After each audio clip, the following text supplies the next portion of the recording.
We're going to be taking a couple of minutes so we can let everyone in.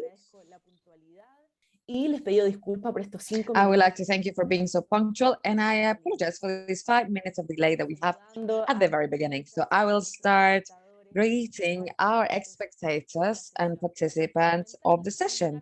So I would like to preliminarily let you know that the chat is going to be open for your interventions. Do not hesitate to write to us, the panel members, and also share among yourselves your experiences. Here we have Paulina Lugton. I can see you very well. Paulina, if you let me know.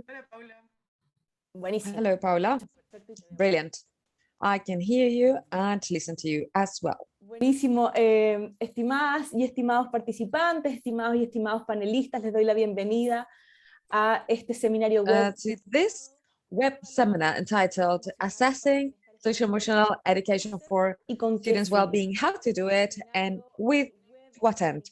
This web seminar is organized by the Latin American Laboratory of the Assessment of Quality Education of UNESCO Santiago and the Regional Office of UNICEF in collaboration with that already has some time. So today we're going to have a webinar that's going to be lasting about 2 hours. It has presentations of the organizations, even though it sounds redundant. It has presentation of all the panel members you see on the screen with their cameras on. I hope everyone. And also we're going to have a space of Q&A from the audience.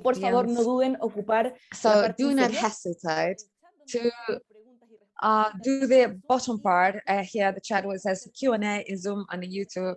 You can do all of your interventions on the chat of the session. So as always, this is going to be recorded and available for everyone who wants to check that later. I'd like to let you know that this session has simultaneous interpreting. So you can access this interpreting. You need to be on the Zoom platform. So please, if you need interpretation, access the platform. So I'm just going to do a quick review. I see we have people from Paraguay, Guatemala, Chile, Venezuela, Colombia, Haiti, many countries of Latin America and the Caribbean, and that is always good evidence that we can have a dialogue that is diverse, interesting, and with very good interventions of our audience. The objectives of our webinar are 3. On the one side is to highlight the importance of developing social-emotional skills as an objective in itself, as key competences to live full lives and relate with others in our ever-growing, more diverse world. So this is the current context in the region. Second objective is to characterize the main frameworks of social and emotional skills that exist and the measuring tools that are associated to them, identifying the convergences among themselves and the conclusions we have arrived to. The last objective of the session is to discuss regarding the challenges, the existing challenges regarding social and emotional skills, highlighting policies and initiatives from civil society that have been successful at their time. To start and with some introductory words, we have Merwin Delaney, which is an advisor of education for health and well-being for the Regional Educational Office of ORLC. We have Yusuf Abdeldeleef, and has a joint director of UNICEF for Latin America and the Caribbean. It is a pleasure to have you here. Mary Wynne Delaney, please, you can address us to begin the session. Thank you very much. I believe you're on mute. This happens at the very least 3 times in a web seminar. So that is the first one. That releases the responsibility of everyone else to do so.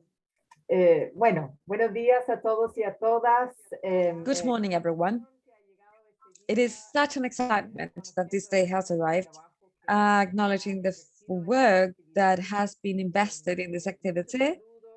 A lot of greetings to everyone, all of the colleagues in the region, to a very interesting panel that we're going to be listening to today. And as we all know, the pandemic has brought us impact in all of the spheres, and is compulsory to do webinars and any other activity with these observations. And mainly in the social-emotional skills, this has us very concerned for the impact of the school beings that are so extensive in this region. So also, as we well know, this region has suffered a lot of strikes related to the pandemic with the school beings that with the longest closings of schools in the world. 3 in 5 students that lost at least 3/4 of the time of instruction that was expected in the school year are from the region, from this region. So we are facing now important restrictions that make socialization difficult and the comprehensive development difficult of boys, girls, and youth because they are restricted in the instances for the exchange, learning, interaction, both among their peers as with adult people. So in this context, we have been promoting a lot of people from education, especially teachers, mothers and fathers. They have been prompt to look for other ways of connection, accompanying involvement and social emotional support with the purpose of supporting the social emotional well-being, physical health, and the process of comprehensive development and also learning processes that are for all of these boys, girls, and youth. So what we're going to be listening today, I would say it's ever more important. We have ever more in evidence of the impact that are very concerning. So you're very welcomed to our panel. So I'm going to be giving the floor to my colleague Yusuf of UNICEF to then listen to our colleagues from Middlesex, technical level, and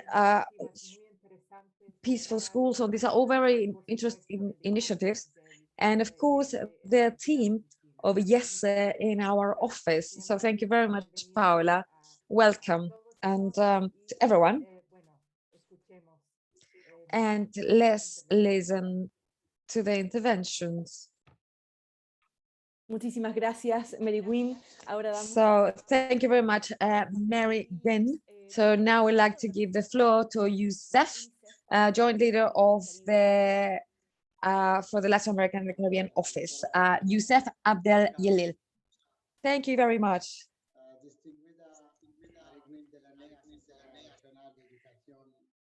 So for the Latin American, the Caribbean, dear colleagues, everyone, agencies of the system of the UN, representatives of entities and regional organizations, NGOs, agencies of bilateral cooperation, dear colleagues of UNICEF and UNESCO, I am very pleased to briefly address you in this regional seminar jointly with UNESCO. The regional office of UNICEF for Latin America and the Caribbean wants to promote the rights and freedoms of boys, girls, and youth in the region so we can survive and achieve their biggest potential. In particular, in agreement with the Agenda of 2030 for Sustainable Development, works tirelessly to guarantee the right to an inclusive education, quality education from the first childhood to teenage year that would lead to results of learning that are desired. So the development of skills is a concept framework and programmatic framework that have been done in the final steps. So the main skills, reading, writing, and math that are, and also non-transferable skills, digital skills that from the last year we have been seeing are ever more central, and also specific skills for work that should be aligned with the need of a working environment that is ever changing. Transferable skills, collaboration, problem resolution, communication have a key role in this scheme because we acknowledge the students develop these other skills.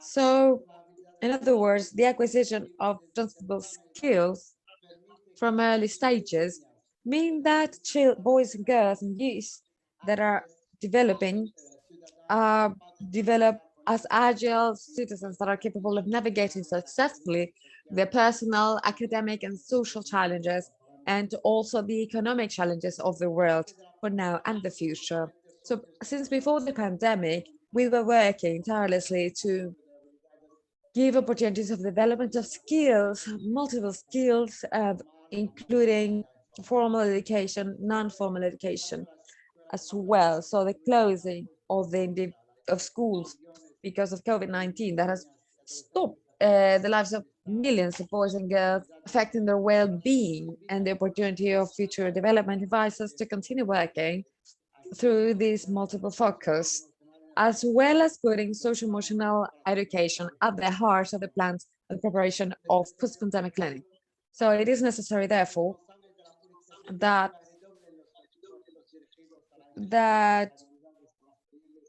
we can double down on these non-transferable skills and the practices of the schoolroom, the strategies of training. Everything has to be done from preschool education until higher education and beyond.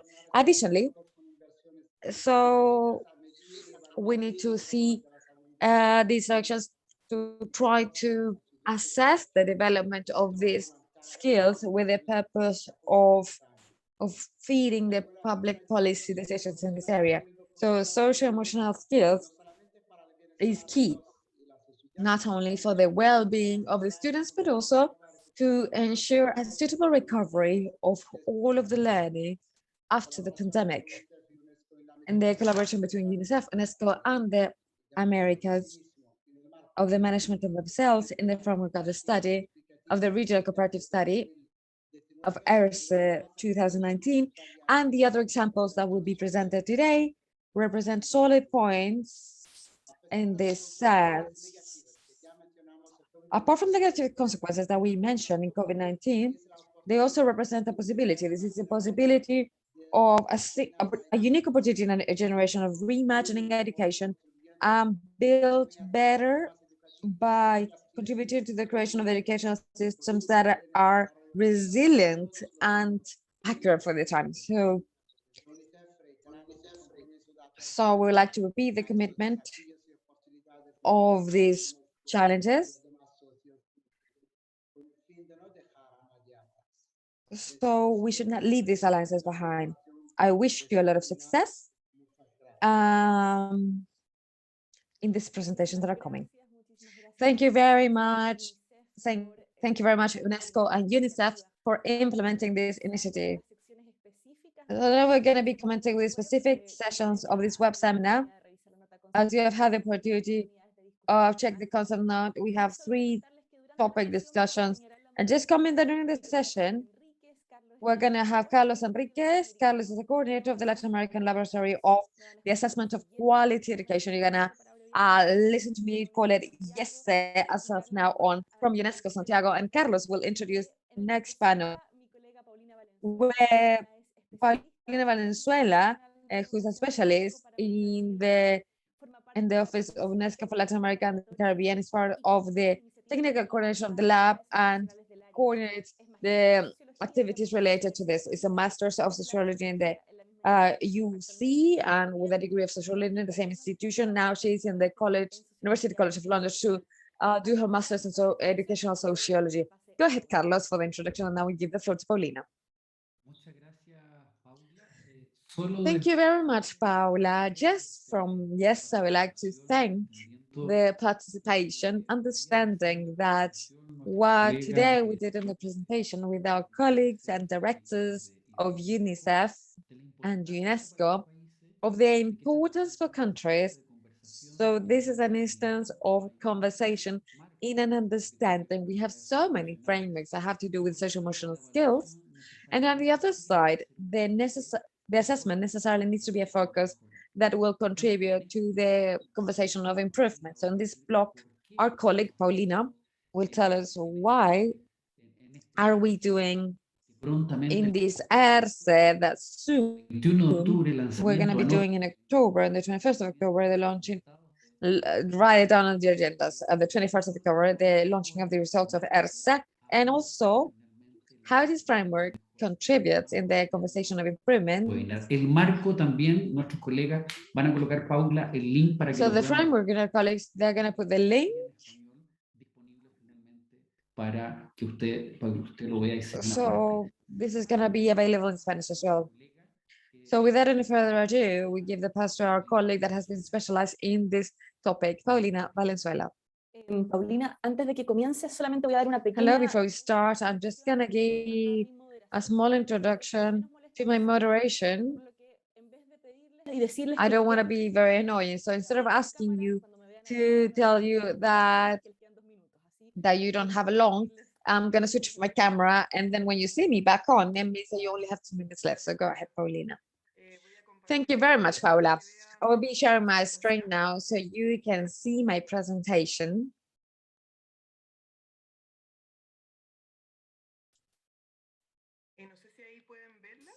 And I don't know if you can see that. We can see that perfectly. Thank you. So first of all, I would like to greet you all. All the work of social emotional skills is very new for the laboratory. So these instances are very important to consolidate them. I'm going to be presenting now the reference framework that we have been using in the lab to check what has been done in different organizations of the region and how we are understanding social emotional skills. And also going to be trying to put into context why from UNESCO it is so important. The contents are talk about the 2030 agenda and how social emotional education is integrated within this more comprehensive education. But we're going to talk about social emotional skills and the rest approaches, concept approaches that are very important that we have seen in the world and also in relevant organizations. And then we're going to be talking about certain challenges and initiatives, social emotional skills that exist in the region. First of all, and to understand why we're discussing this, we need to understand that the 2030 agenda supposes a jump or a leap from new goals and new challenges for a changing world. So initially, we were working on the MDGs, and then we went to the SDGs. And if you look at how we implemented this, we see important changes. First of all, the MDGs have a very strong focus on poverty and the eradication of poverty in the underdeveloped countries. So the objectives are very basic in terms of education. For instance, they were seeking to achieve the primary universal education, also reducing child mortality, improve mother health, and then when they sign the 2030 agenda, the challenges become a lot more complex.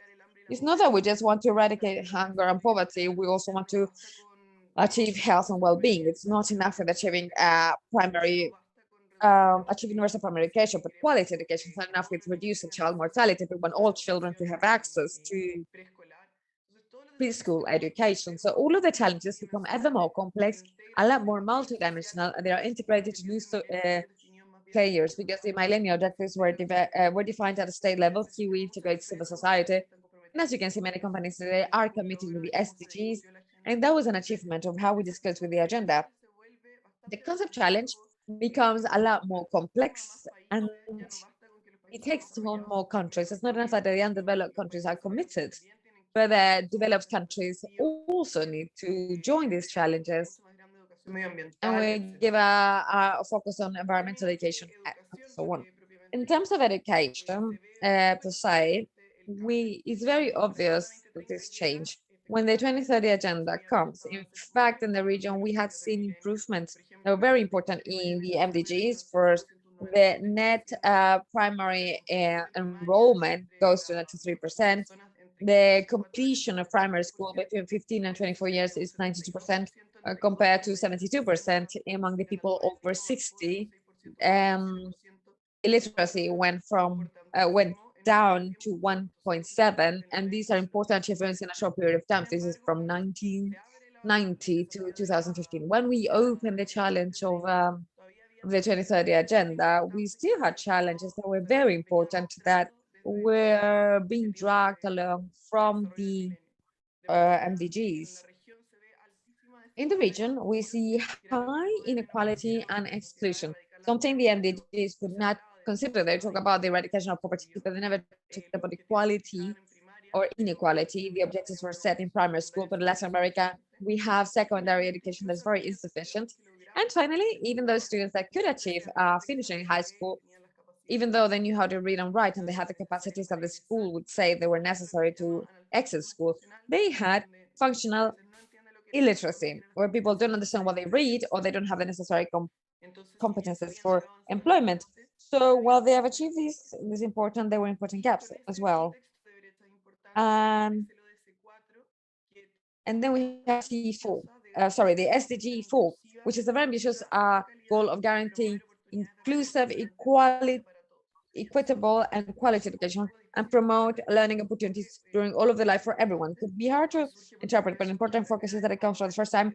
The word quality comes from the first time, demanding that we should define what quality means with a more holistic perspective of education, where it's not enough with having goals from the traditional realms of learning, but also if you see the SDG 4 in detail, the more appealing one is SDG 4.5, which is this book with a circle around it that asks that we don't only have goals of reading, math, and the traditional subjects, but also we should be working on world citizenship, sustainable development, and also we talk about inclusion to groups that traditionally have been excluded.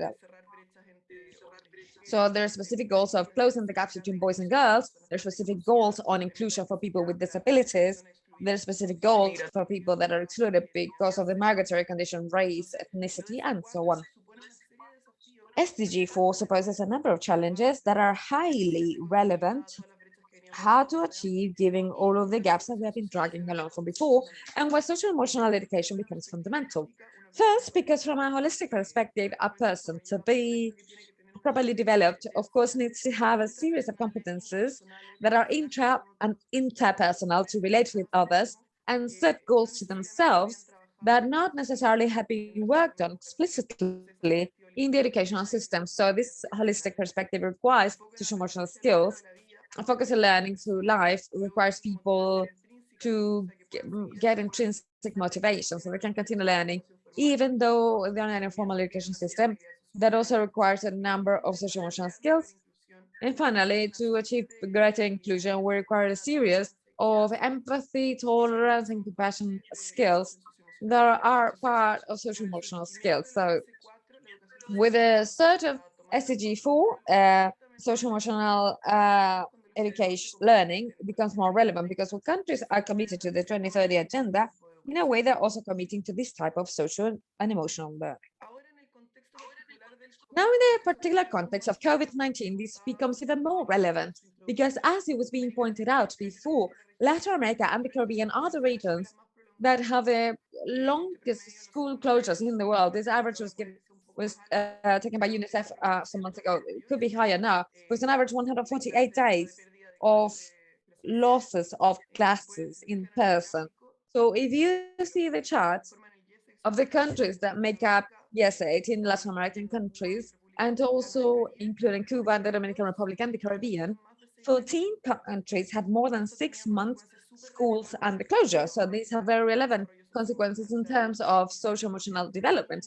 So 27% of boys, girls, and the youth in a recent survey by UNICEF reported feeling anxiety, and 15% reported feeling depression, which are very high numbers for those age groups. 2 million children of boys, girls, and youth have abandoned school, which means that certain bonds with peers and teachers will never be formed and never be evolving, and also the development of the cognitive development of these children will be effective. And also we see a 20% increase of learning poverty that is not only due to the fact that we don't have classes in person, but also that the motivation, boys, girls, and youth has decreased greatly. Anxiety has gone up rampantly, and we have huge gaps, material gaps in terms of how children can access to distance learning.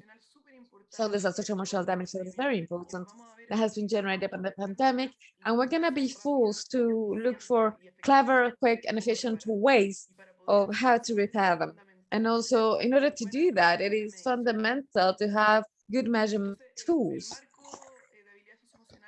So the social emotional framework of ERCE is framed in a context with SDG 4 requires greater social emotional learning, but also COVID has made it even more important and relevant. The problem when we talk about social emotional skills, defining them is hard. Maybe you've heard them with a number of names, soft skills, non-cognitive skills, 21st century skills. Some of these names, personally, I consider better than others, but it's hard to define them. And in general, the frameworks, more than defining what they are, give a list of skills or competences or qualities. So when you want to go to the core of this, what are we understanding with social emotional skill? This is a complex matter. In this framework, we're understanding them as a group of knowledge, skills, and attitudes that allow people to relate to themselves and others in a healthy way, in navigating in an interconnected social world as autonomous, responsible, and motivated individuals. It's not a small feat to ask from the educational systems, but these are skills that can be molded, especially methods used in life, which makes it very relevant that we form these skills. They're not immutable. They're not, well, the valuation importance they have depends from the social and cultural context. Social emotional skills that we value in the States are not the ones that are valued in Japan. They're not the skills that we value in the higher classes or the lower classes, and that needs to be considered because when you make a framework, you are saying that people should learn those skills. And we need to be very wary of not making a framework that is too prescriptive. And finally, these are skills that involve cognitive and emotional processes, and also intrapersonal and social. So these are skills that could be learned. So skills are not cognitive. It leaves up behind that many mental processes are required for the social emotional skills and for empathy. And they also want to learn them in a social context because they involve other people. So what we did in the work with the framework was to consider 5 relevant frameworks: the collaborative learning framework, social and emotional, and the national academies, which is the National Research Council of the States, that involves the first, the main academia from the States, and that made a framework of this topic as well. The 5 large domains of the of OECD, the Mahatma Gandhi Institute of UNESCO, and the initiative of UNICEF in the Middle Eastern countries to help the children that have been in the context of violence to develop their social emotional skills. And we gather on the words that we get repeated the most in this framework, try to find common points in this framework. So in this cloud, you can see that some are larger than others, such as the words that are more repeated: responsibility, collaboration, teamwork, decision-making, empathy, critical thinking. But there's a lot of points here. If you look at them in a comparison, and in looking at this in greater detail, you can see a greater description. We have a list of the words that are associated to each one of these description. We see a lot of missing points. And while we do have divergences, we have a lot of synergies as well. So for instance, transferable cognitive skills are connected very much with other environments, such as responsible decision-making, self-management, meticulously doing things within the time frame with concrete goals, and learning how to do. They want to learn how to do, which is the capacity of moving in an academic world. And also the critic learning that is defined as by Mahatma Gandhi. So awareness of the self, learning to learn, stay motivated intrinsically, as we said before, but also self-management, knowing yourself, and also with empathy, because in order to become empathic with others, we need to know ourselves first. Finally, interpersonal transferable skills have to do with related in an interconnected world. They don't talk about social awareness, the skill to relate to others, the opening, which is the possibility to enter the world with curiosity and without closing to a different perspective, and also with learning to coexist, and also with compassion as defined by Mahatma Gandhi in the Institute. What's important here is that each framework exists in the literature and the academia and the social interventions has a social political perspective in particular, because the OECD has a framework that is ever more focused on generative skills that are relevant. The Mahatma Gandhi Institute has a lot more to do with responsible citizenship, sustainable development. So they will emphasize some points we see important dimensions, and these ones have to do on the one side, the social emotional skills to move in a world that has academic work objectives of achieving goals and interpersonal skills that have to do with skills and also skills relating with others. These dimensions exist in all of the frameworks that we have checked. Thinking of regional challenges, we see we have high cultural diversity in our countries, but well, in the world as well, but we have important context in linguistic borders, since Latin America is a continent that shares a lot of language bases. Most countries speak Spanish, and those that don't have linguistic roots that are similar, we see that the cultural diversity in the social emotional development is lesser. So the challenges we have at our regional level are similar. Social emotionally, more specifically speaking, we see that we still have high levels of victimization, and the increase that we are showing in stress, depression, and anxiety in youth and boys. So politically, we have high exclusion, inequality, and low presence of democratic activities and pro-civic activities. 70% of boys that were interviewed in the ICCS, which is a study of civic development, say that they will justify a dictatorship.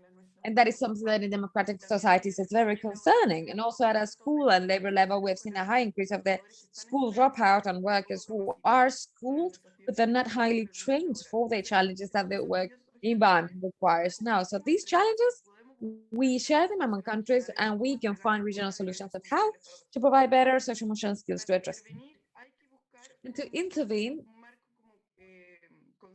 we need to find an agreed upon framework that is going to be comprehending all of the areas of education on the one side of the curriculum, because nowadays our curriculum has very low coverages on these topics, and when they have them, they're going to be at a more normative level of school profiles rather than the classrooms level. The teaching training, they almost don't cover social emotional topics. The center programs that don't involve only the work in the classroom, but also involve directories, administrative work, and that is a work that is a joint work by all people from the educational centers at a school, at a classroom level with a concrete work, and also at assessment level, because assessment helps us, it helps us know where we are and where can we intervene.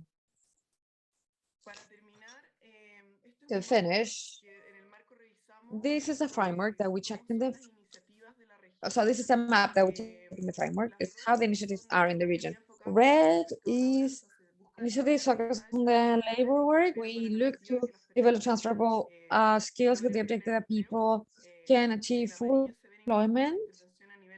In yellow, we see initiatives and intervention at a school level who work specifically on social emotional skills. Green is for countries that have integrated in a concrete way the social and emotional skills in the school systems. Pink, we have national assessment initiatives, is pink. So on the left, you can see several of initiatives. We have MESA, which is MESAC, which is a regional table, Construyete, which is a Mexican program on high school education with students to develop social emotional skills. What we see, we have a lot of initiatives, but they're very scattered. In most countries, we don't see that these four key components are covered. Many times they are being covered. If they are being covered, they're not by the same program, that they are by separate initiatives, so they don't necessarily share objectives or they are working in an integrated fashion. First, we'd like to say that assessing is essential. So we identify gaps, we can get solutions, especially in the concept of the pandemic, with the level of learning processes that we have seen and the level of social impact that boys and girls have received. It is fundamental to make it a priority. We see that we have relevant concepts, and we don't have a consensus as such as a framework. We do have a number of dimensions that we can work jointly. So finding these synergies allows to work in a more methodic way in education, social emotional skills. Despite the fact that we don't have a consensus as such, it's better to focus on what we share than what we don't share. Finally, at a regional level, we need to continue progressing in a regional framework of social skills, because cultural characteristics that we share in the region allow us to get better use of our work and share initiatives. Share this that works, share that hasn't worked. And in that sense, ERSA that is measuring this by the first time, it is a big step in that direction. I'm so sorry, Paula. I know I'm so over time, but thank you very much for the time. Not a problem. This introductory presentation was key. Just to remind you, Tell me, my panel cámara, members, porque don't ignore my camera that long because minutes are scarce. I really appreciate if you stay Bueno, on your time. Antes de pasar al siguiente frame. panel, creo que To continue, before going to the next panel, I believe that one of the challenges set by Paulina is also to think of the upcoming sessions. As how do we socioemocional place en this el discussion by situación bien social emotional skills in the framework of a specific situation in the region? One of the regions where the longest school closures, but also with certain effects that have been assessed. And here I refer to a UNICEF study done on youth and teenagers, where they just say that 27% of participants had anxiety and 15% depression. It seems important not to forget a situation that is so specific, or this crisis is not related to the emergency, but a prolonged crisis, and the effect this has in our students. To continue, I would like to just introduce now the next section. So how to assess social emotional skills, frameworks and tools. We have Vincenzo Placco from UNICEF, who, apart from being a specialist of secondary learning, has advanced studies in economy, social sciences, and human rights.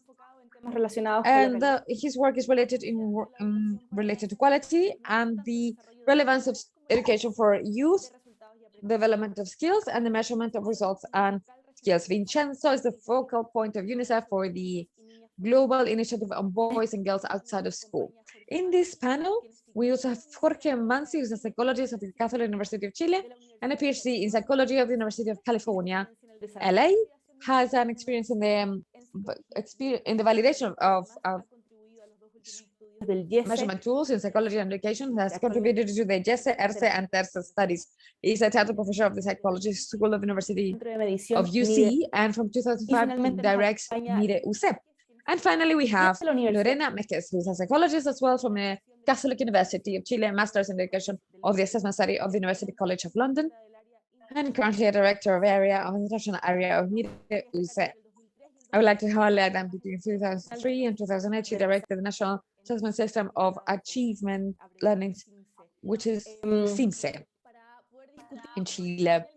In order to discuss this panel, I would like to ask my colleague Carlos a brief discussion on what are the key elements of these sessions and why is it so important in the framework of this regional discussion. Go ahead, Carlos. Thank you very much, Carla. So just to give the floor to our panel members, first, the assessment necessarily needs to be focused on being an engine for learning. From that perspective, it's very hard not to have first an approach of the different frameworks, and that is where a contribution from Jesse, as Paulina was saying very well, we need to look at these different frameworks, these different points of view to find what is common in the region, and from that perspective, check the contribution of UNICEF and the alliance with the lab, also from the framework, from the work and from the multiple ways of learning to contribute in that direction. So we're going to ask for a path of how they are discussing this. And just find this and how do we summon this? So this is a contribution.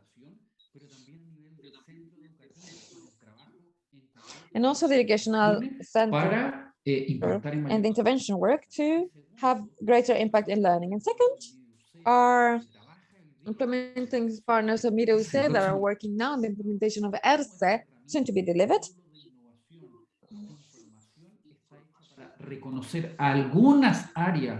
So this information is just made to acknowledge some areas in social emotional skills in this understanding, and also direct this so this can make sense to the teachers, so their action can have impact as well.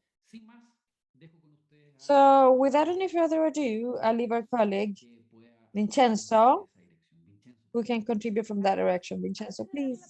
Vincenzo, perdónenme, pero es que Before estoy giving viendo the floor to Vincenzo, I'm so sorry. I'm seeing in the chat that we have enough of inputs from our participants, but I would just like to ask for those who post in the chat, play everything, because many times when you play in the chat is only available for the panel members.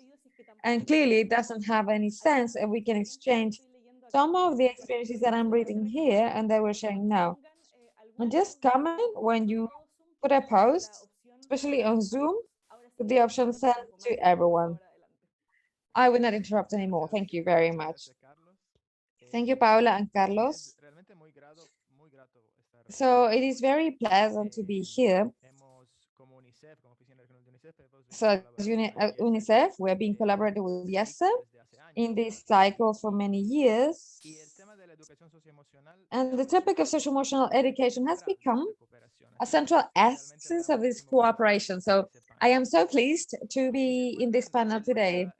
If you remember, in the number 3 conclusion of the excellent presentation by Paulina before, was continue moving forward in the creation of a social emotional framework. So this presentation is focused in the contribution of UNICEF and this debate and the building of this regional framework from the experience that Paulina also mentioned at the beginning of the life scale of UNICEF, which was developed in the Middle Eastern countries some years back. Briefly, we're going to be seeing what is the challenge that we're facing. What do we refer when we talk about skills? We're going to be knowing this concept framework, and we're going to be focusing as well on the programmatic framework that is joining the concept of skills and also is based on the concept mentioned by Carlos of multiple ways of learning.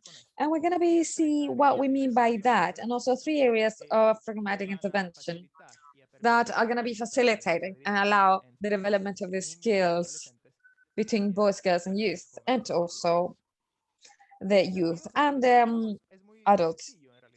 So the challenges facing is quite simple. Boys, girls, and youth are not developing the necessary skills for life, learning, work, on active citizenship.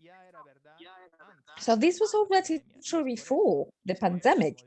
And that is why, as Paulina said, social emotional education had or acquired a key role within the objectives of sustainable development.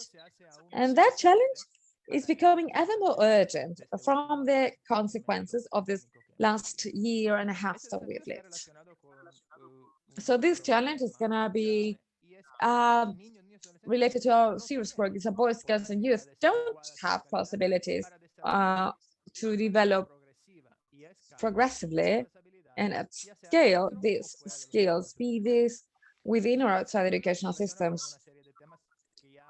So this is related to a number of topics that we already mentioned in a way.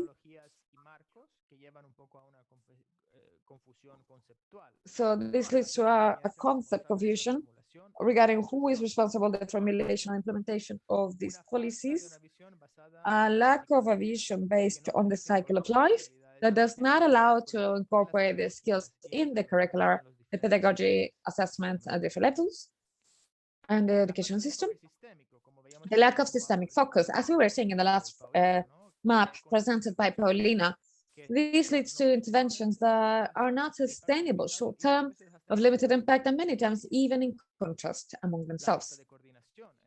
So the lack of coordination among the different providers and the different included stakeholders in the provision of the services. And evidently, as we mentioned, the COVID crisis and the prolonged closing of schools in the region that has made the problems, the pre-existing problems, even more acute.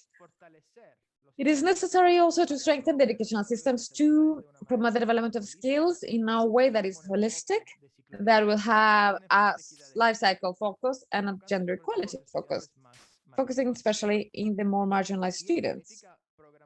And this means programmatically to work through these multiple ways of learning in all of the levels of the educational system and line up the practice of teaching, learning, including the assessments, of course, and provide fruitful environments that allow for the development of these skills. And to our joint director, he mentioned what are the 4 skills that make up the concept framework of UNICEF. We're going to see them briefly. Fundamental ones, reading, writing, mathematics, that are essential for continuing to learn and for the employment and civic commitment. Transferable. And we'll see why would we rather talk about them like this, which are social emotional skills that allow students to develop themselves and work in the current society and prepare for future society. Digital skills that don't include only the capacity of using technology, but the skills, social emotional skills necessary to navigate safely in the digital space. And we know this has become ever more important in the last few months. And the specific skills for work, the skills that we call vocational skills, as we know them. So the four skills are connected and reinforced mutually.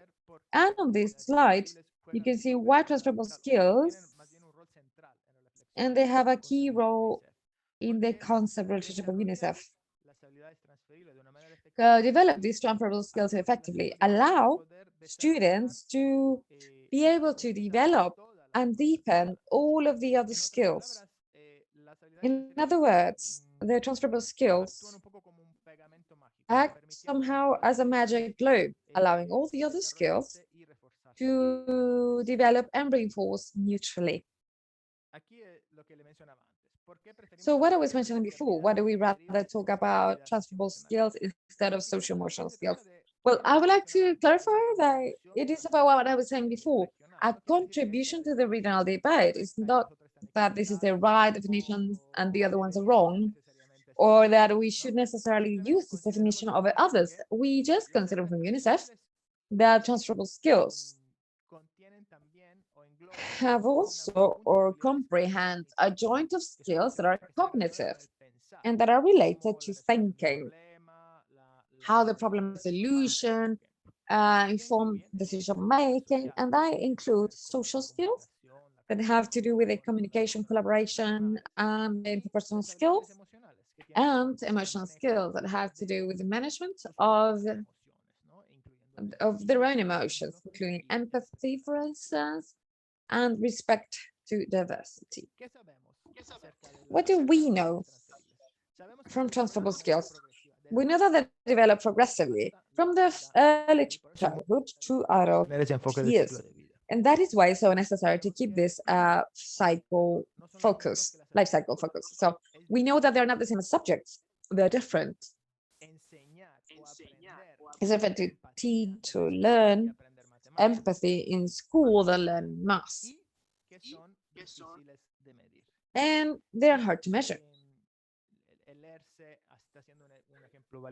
And ELSE is doing a valuable example, and we're going to know other experiences in today's forum. And also here, it's a lot more complicated to measure empathy or respect to diversity compared to measuring this writing skills or reading skills. And that's why it's so necessary to focus on pedagogies centered on the students and abandon traditional skills based on memorization. We cannot learn by heart to be empathic or respect diversity. It's not something you learn by heart. The concept framework of UNICEF, we're going to talk in more detail of. So I'm going to be directing this. This is based on the 4 pillars of the LORSC report that you know very well. Learn how to do, learn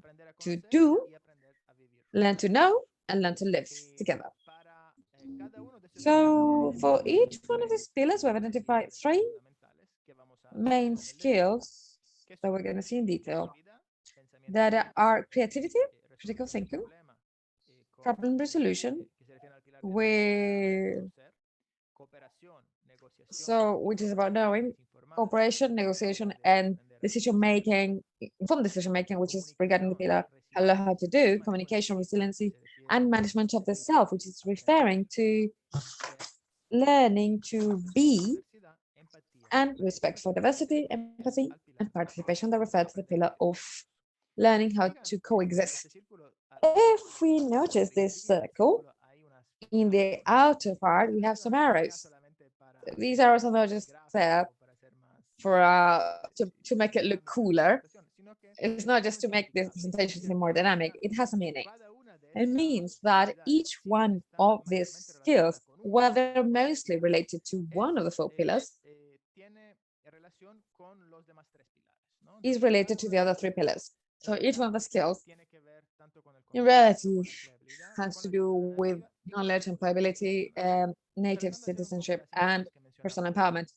Making some synthesis of what Paulina was mentioning among the different focuses, it is evident that the communication has to do with personal empowerment, has to do with knowledge, and has to do with learning to do, that is to work.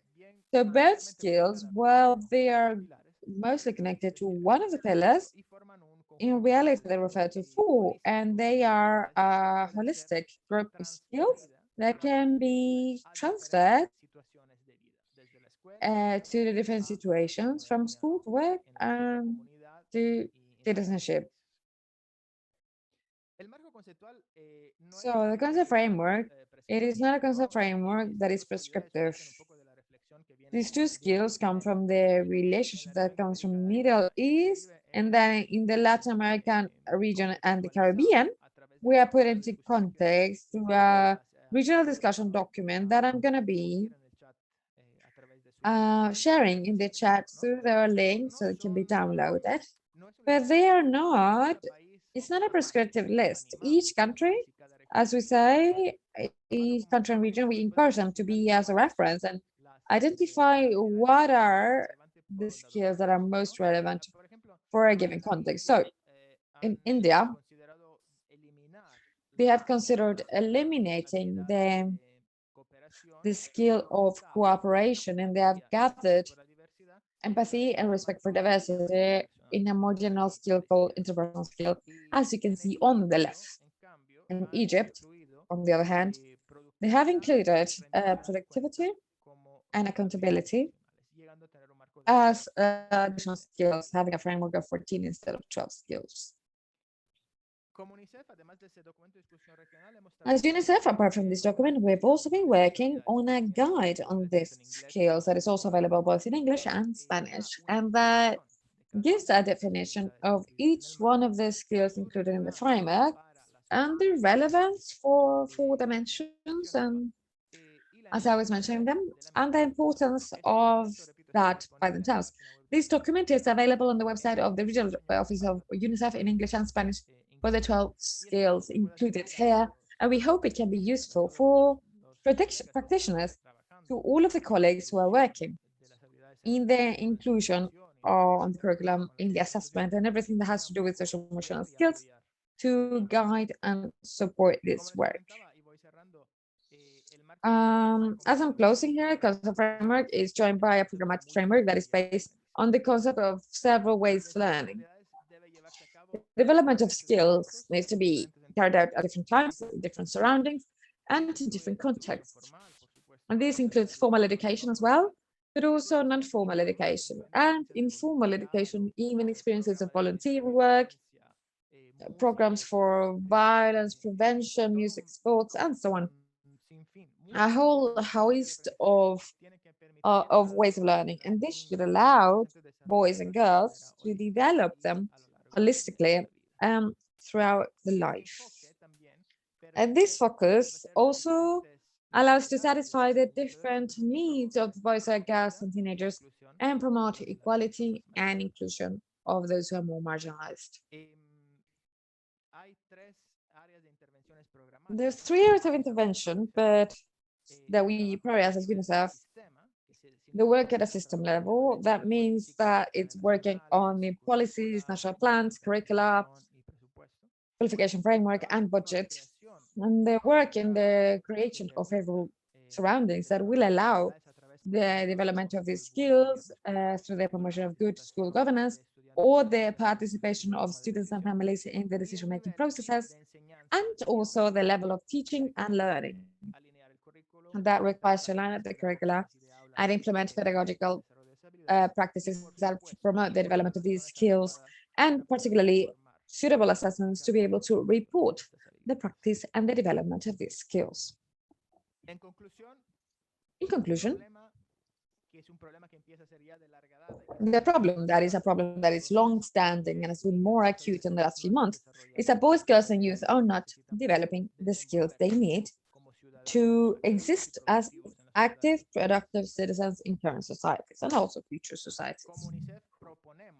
As UNICEF, we propose in the regional discussion of the creation of a framework, a concept based on 4 skills, transferable, fundamental, and also specific work that are related among themselves and that allow to cover both learning in the school as well as entering the job market and also active citizenship. And this framework is based on 4 dimensions and some key skills and also in 3 areas of programmatic approaches. So that is all for me. Thank you very much for your attention. Thank you so much, Vincenzo, and thank you for the discipline of time. That was very kind of you. To continue this session, we have Lorena and Jorge, who have presented previously, and they will comment on the study of social emotional skills in ERCE, and that have been implementing partners. Vincenzo, please. Now I give the floor to Lorena and Jorge. Go ahead.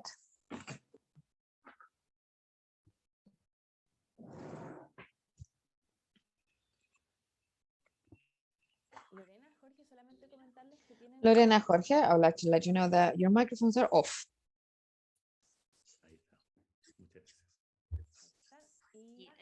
There it is. Thank you. There we are. Ahí sí, ahí sí. Está perfecto. Muchas gracias. Bueno, Perfect. Thank you. First of all, I would like to thank esta invitación y la on behalf of our institution for this invitation and the opportunity of sharing the improvements of the study, where we are contributing as implementing partners of ERCE, the regional study of the quality of education. This measurement was administered in 2019.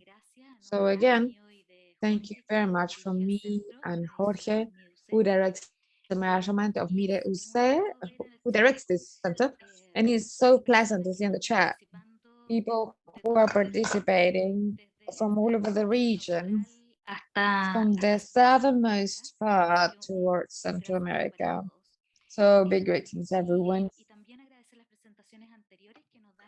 And also thank the previous presentation that gives us a framework of distinctions that will give us, they will serve as a framework for this presentation that is going into sharing with you and how this has been planned and how do we carry forward the assessment of these skills in this framework. First, for those who are not familiarized with ERCE, is to point out that this is a study on its 4th version already and has been applying instruments to assess the learning achievements of boys and girls, math, reading in 3rd and 6th grade, and also in 6th, we add science. So we like to add some questioning and intent the assessment and measurement of social emotional skills. This is a whole innovation in ERCE that is added from this version, and we hope that we continue this in the future. So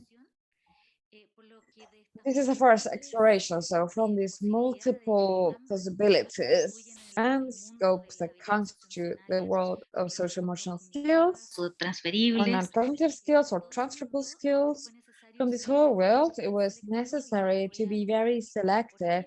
And I will explain later why.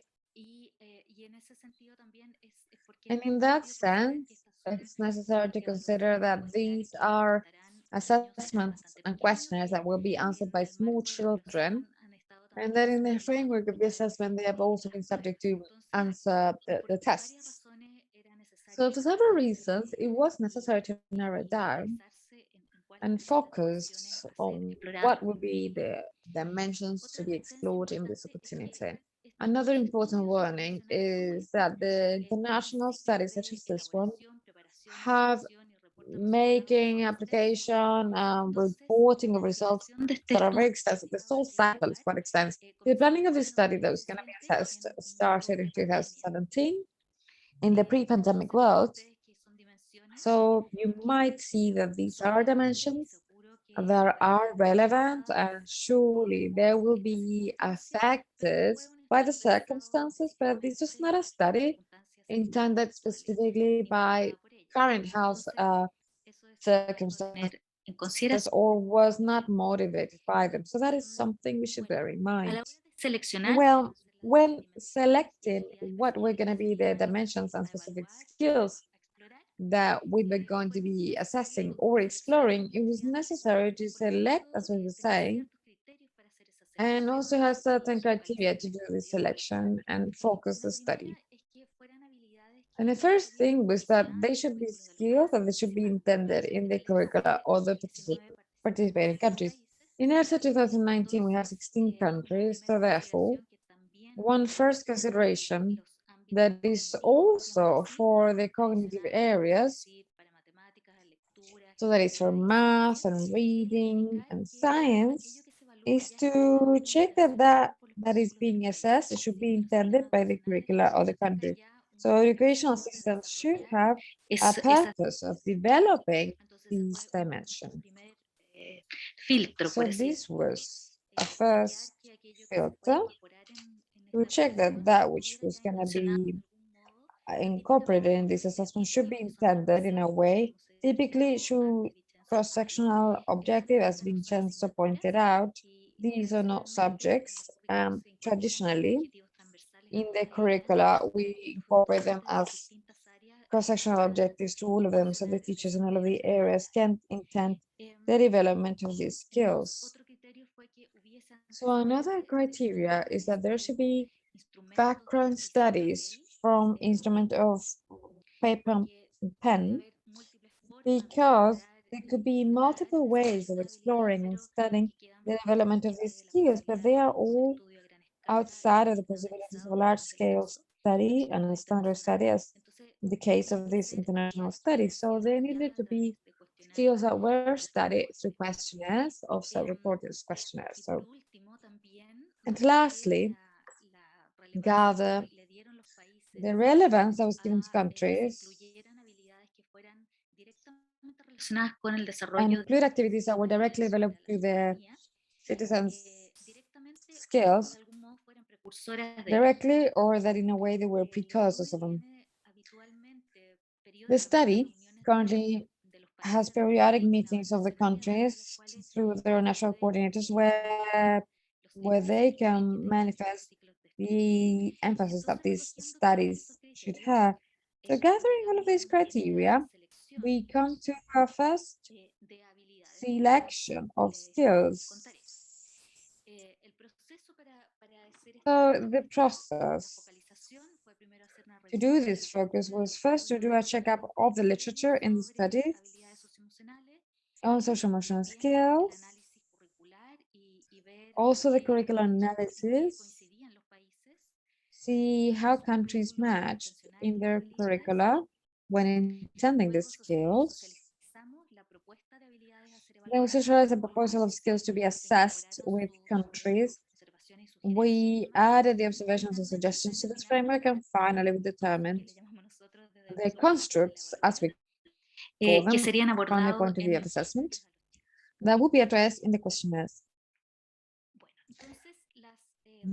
So the big dimensions or scopes the big environments where we decided to focalize the study. One was related with interpersonal skills, relations to others, and another one with relationship with the self. And the specific skills selected there, you're going to see as a kinship, and in what we're going to be defining now with several of the frameworks that we have been presenting this morning. So therefore, the first subdimension of the relationship with others that we try to explore is empathy. And we understand this as the capacity of putting yourself in someone else's place, it's walking in someone else's shoes, and integrating in this, putting yourself in someone else. Just use the cognitive and emotional scopes. Imagine and put yourself in someone else's place and how they think, what are their visions or opinions. Cognitively empathize with them and also emotionally as well. And this is how everyone else feel. So we also like to include a dimension of action, such as the disposition to act based on this empathy, acknowledging the situation, the perspective of others. Others of the dimension of this relationship, this interpersonal relationship that we wanted to explore, is the valuing or opening in diversity, which we understand as the acceptance, opening, and positive disposition to link with people, with different people, be that within the group of reference, who are not my friends, I know them, have dispositions and the opening to relate to them, and also the opening to linking yourselves to those who do not belong to the closest group, or that they present certain differences with the group. In the big dimension of management or relationship with the self, they focus the study on the self-regulation. And it is the capacity to regulate successfully their own emotions and also their own thoughts and the behaviors for a goal that can be academic or personal. We consider the skill of setting objectives or goals and work systematically towards them. And this skill also presented a skill of orientation to the task, but implies necessarily a dimension of management of the emotions themselves and the control of these. This was the framework with which we elaborate the questionnaires in their pilot version. And that, as we will see now, in a study of this scope,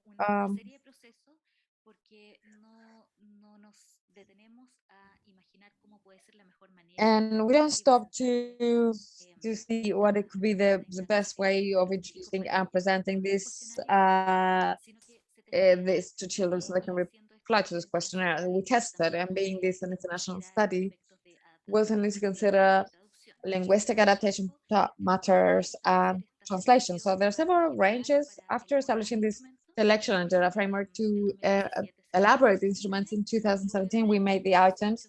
And then in 2018, we went through a process of a language adaptation, because despite that most countries in the region speak Spanish, it is not the same Spanish for everyone. And there are words in this scope that can have connotations that can be very different to kids.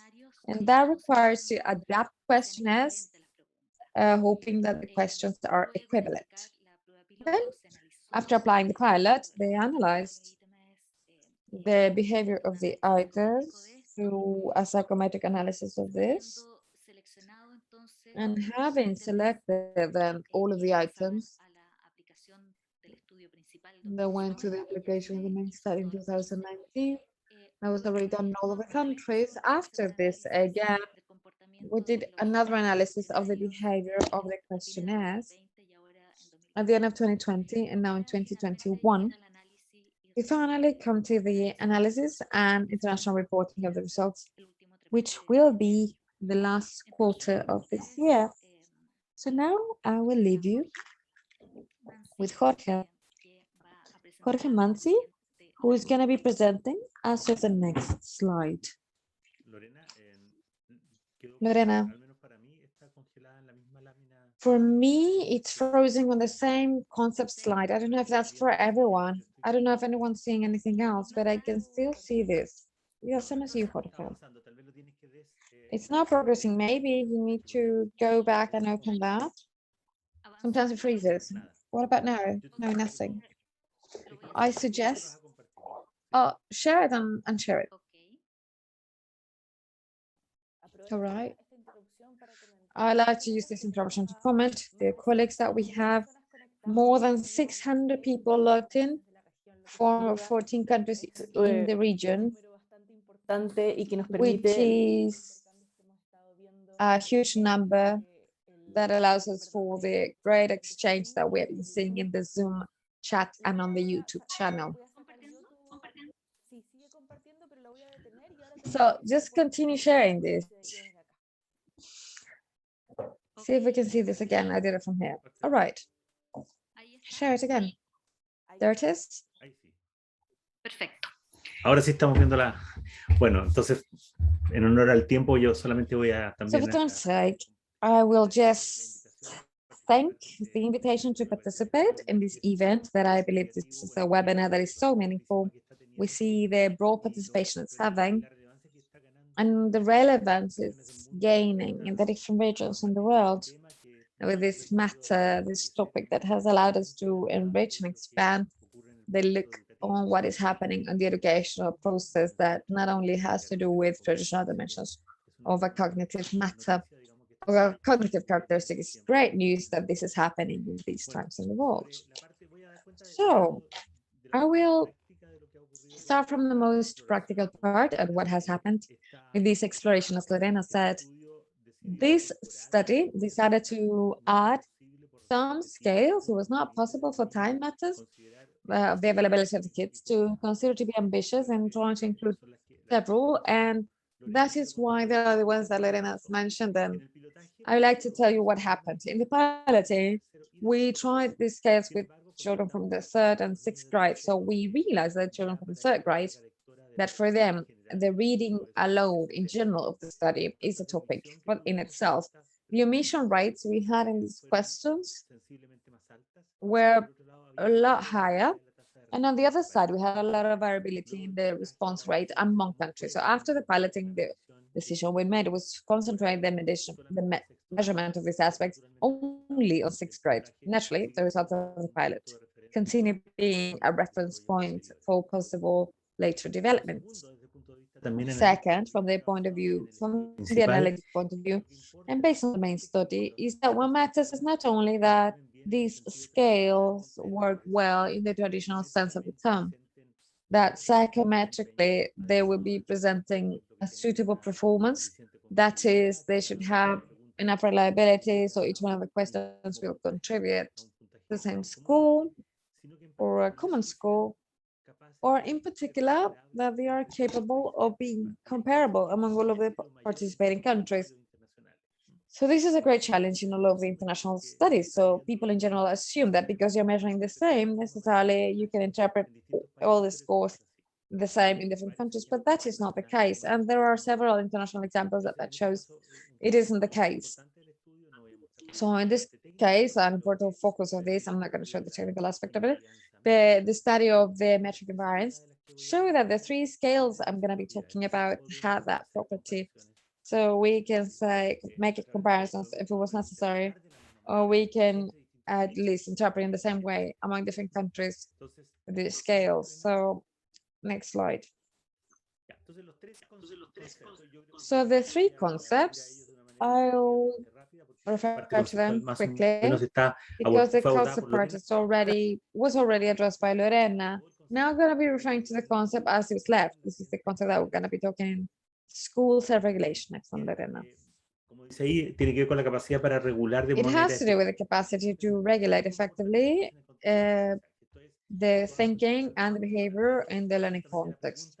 So this is in the school environment. So the question is, we start off with these items. How frequent does it happen? The following, when you are in school, and I'm going to be showing you what things we asked. And in the second paragraph, we said, all right, this is a greater students with a greater score in this group indicate with greater frequency they follow the school norms. So these are the items in the scale. I follow the norms and rules of the class. I ask for help for the teacher when I don't understand what needs to be done. I follow the rules of the class even though the teacher is not looking. I continue working in classroom even though my partners are making a mess or being. So this is the capacity of having autonomy to self-regulate, even if everyone else is doing something else, or if my teacher is not controlling or checking up on me before submitting an exam or task. I check it thoroughly before start playing. I finish studying. So these are all manifestations that talk about a self-regulatory capacity, and this scale worked well.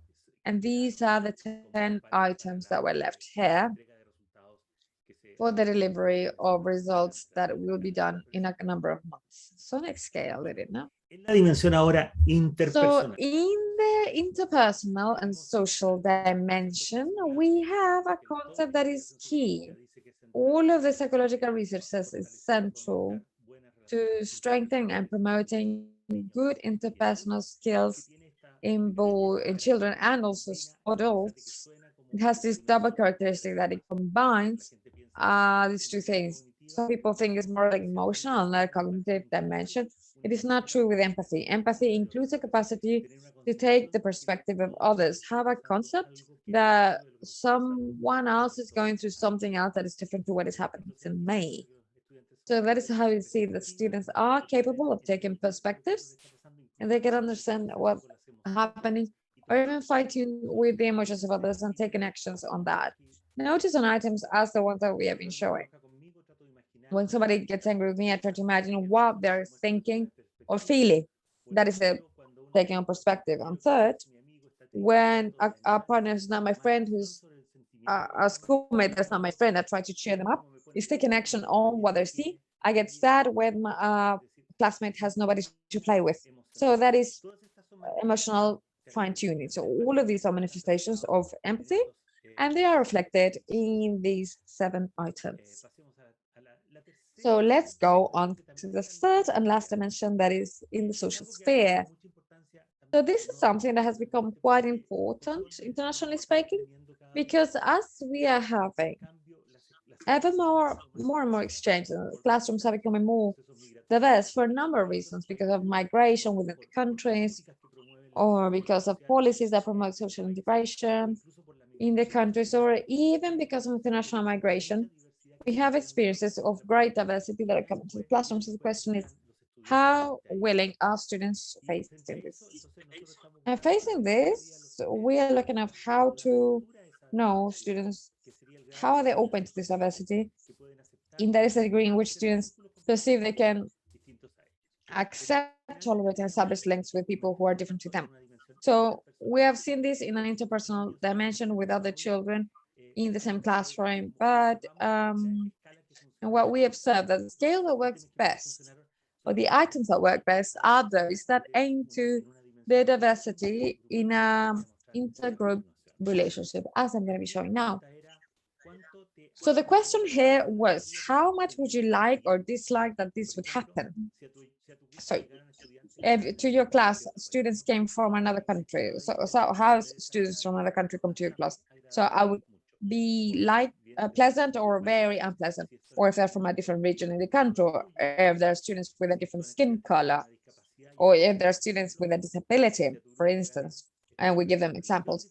To if we had students from a different religion than yours, or if we had students from different ethnicities or indigenous people. So all of these are integral manifestations that are taking place in the classrooms in the region. And the question was, how would you feel? And it was expressed in the way I mentioned. Bueno, como decíamos, con esta presentación lo que estoy anticipando es en qué van a consistir las escalas que en poco... How are the scales going to be consisting of? These are the scales that are going to be reported by UNESCO when we report the results by these regional ERSA study. What have we learned? This does not refer to the results themselves, but the experience of developing these. Then the framework of a standardized education is possible to measure social emotional skills through a self-reporting questionnaire. We all know that self-reporting has limitations.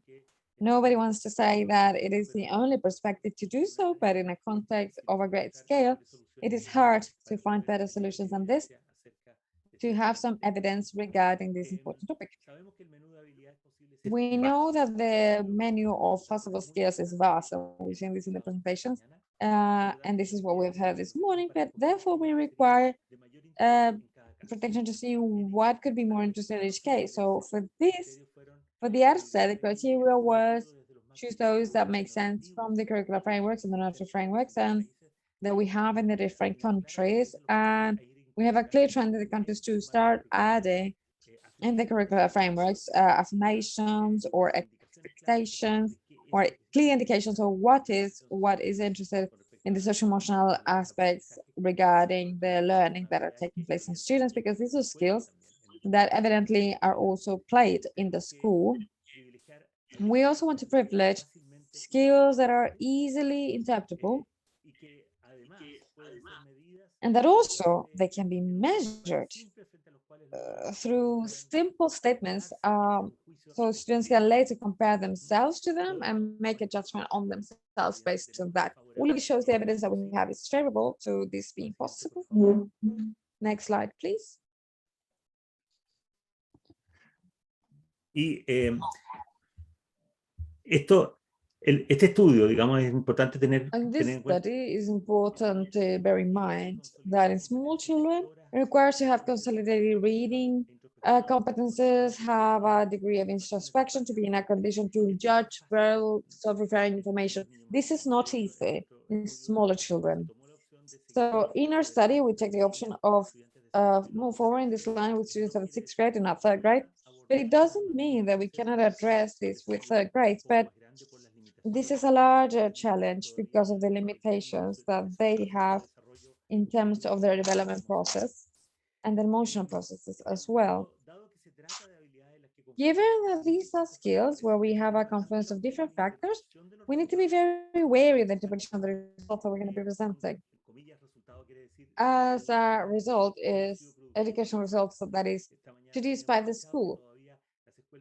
This morning, we also heard that schools are still not doing a lot in this realm because we're still at an initial stage of statements in the curricular frameworks in a way that we would have to bear in mind when we interpret the results, because most likely still we can't see the effect of schools in this.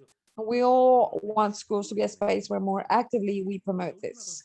Okay, Lorena y yo somos Last psicólogos, creo que consideration, since Lorena and I are psychologists, and that's the question we all have, is that despite the origin of some of these skills come from psychological frameworks, we need to have a lot of care and trying to avoid, both in the way in which we make this concept as well as the way in which we communicate this, that we can get certain clinical connotation that could eventually risk stigmatization of a pathological order when we talk about either of these concepts. So it's worth looking at this as a skill that are developed in natural context in the human experience, and that their variation are all of them normal, so as to prevent any type of attempt of excessively make this around psychological. So, and with that, I finish.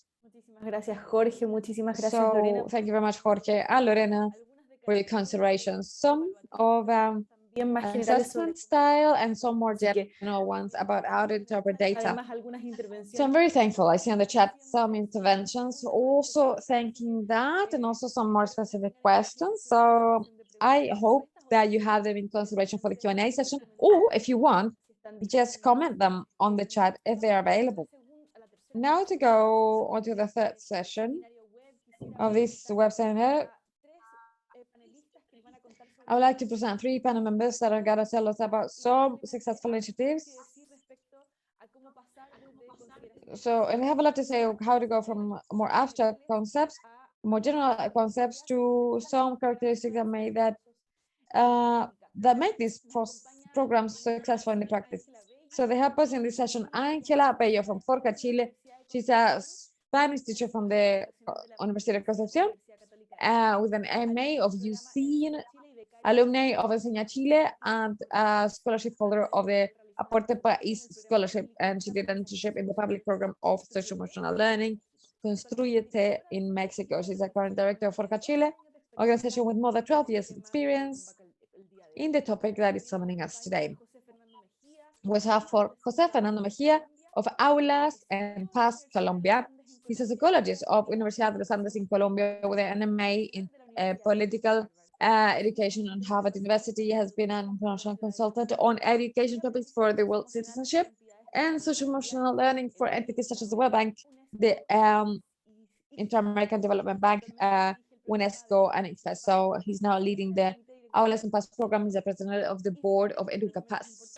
Finally, last but not least, we have Isabela Amate from Planea, from Argentina. She's a teacher with a bachelor in pedagogics from the Tucumán University. Is now working as a state secretary of educational management in the Ministry of Education of the Tucumán province.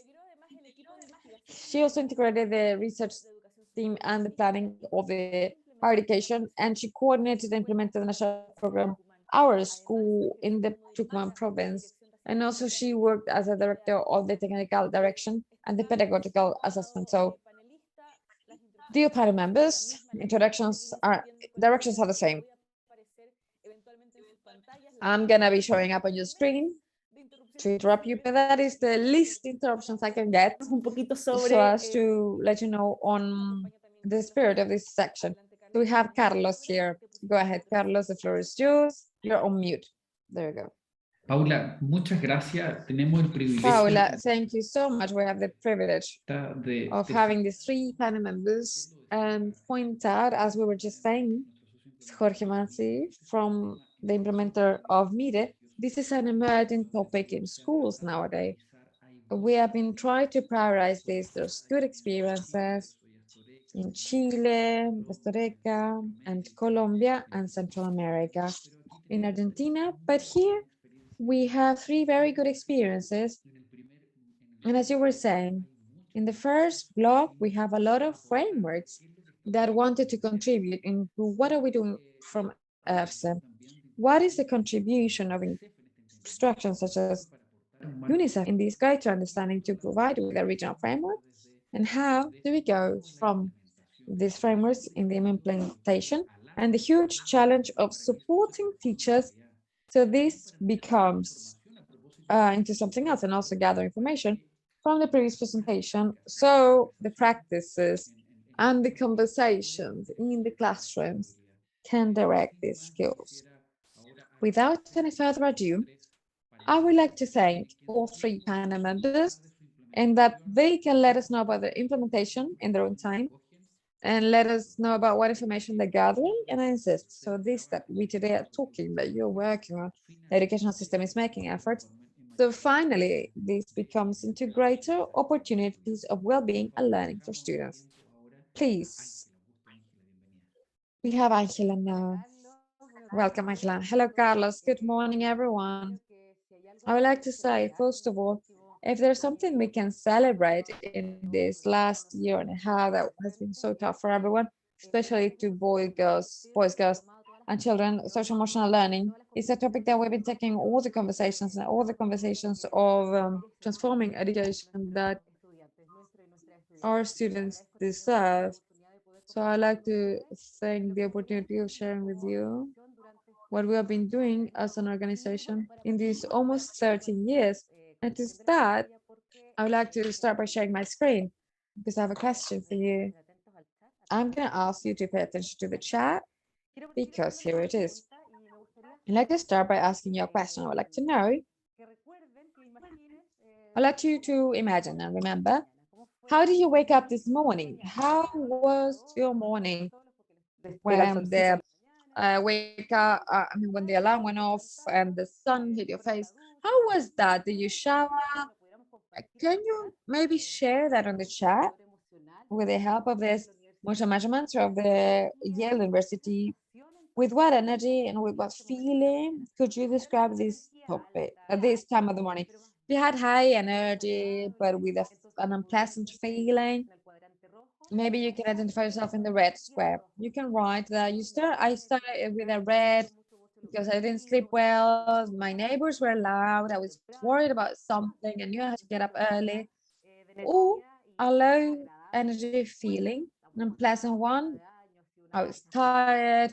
This has been a complex year. You can share that there. And also, I started with a very pleasant feeling. I was very enthusiastic actually to be here with all of you and with high energy. So I was very enthusiastic, but still I wanted to go down more, to be at ease and you see all the learning that we can exchange. So I'll read you and let's see how it goes.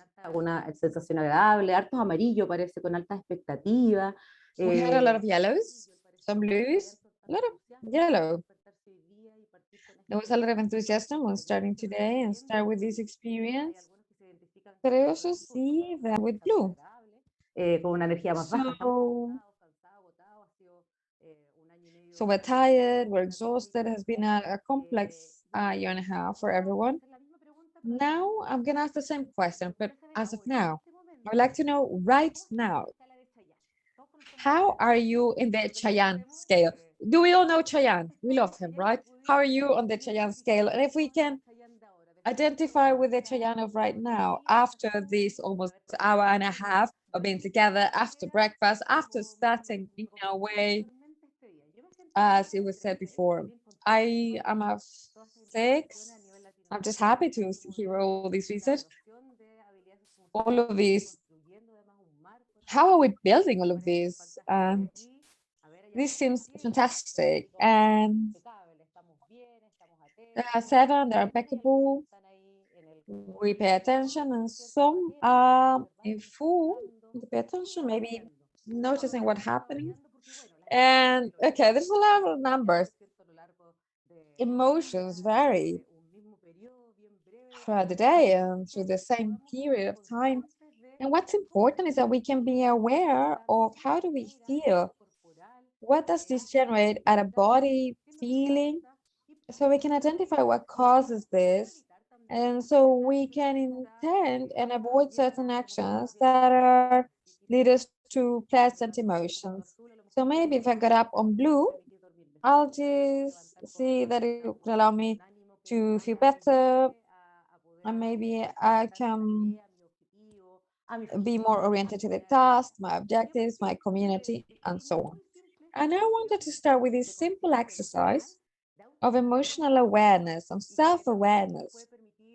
And that also can allow us to go through another stage of the personal dimension, which is self-regulation. When we are aware of how we feel, what are we feeling, we know what triggers us and what attitudes and actions, constructive or can help us, we can make decisions that allow us to act differently. So we can wake up, we can stop at every time of the day and ask ourselves these questions. So we laugh a lot with the Chayanne scale when we're with parents and carers. It also is triggering. So Chayanne is very famous and very popular, at least in Chile, and with a group of moms and carers that we work with. Trabajo ya hace un buen par de años en Forca Chile, So, que trabaja con la convicción de que todos los niños, we work with the conviction that all boys and girls and youth can develop, have the social emotional skills, and we need to take over, promote them and strengthen them, because we know that the development of these skills will allow for the transformation of their lives and surroundings. So we have the Tera framework, because as we connected, we have a lot of skills frameworks. So we could identify a framework that will allow us to join schools and join experiences within schools that will facilitate the development of more specific competences linked to the personal dimension, social dimensions, and the decision-making. And also in the current framework is being linked to the cognitive skills.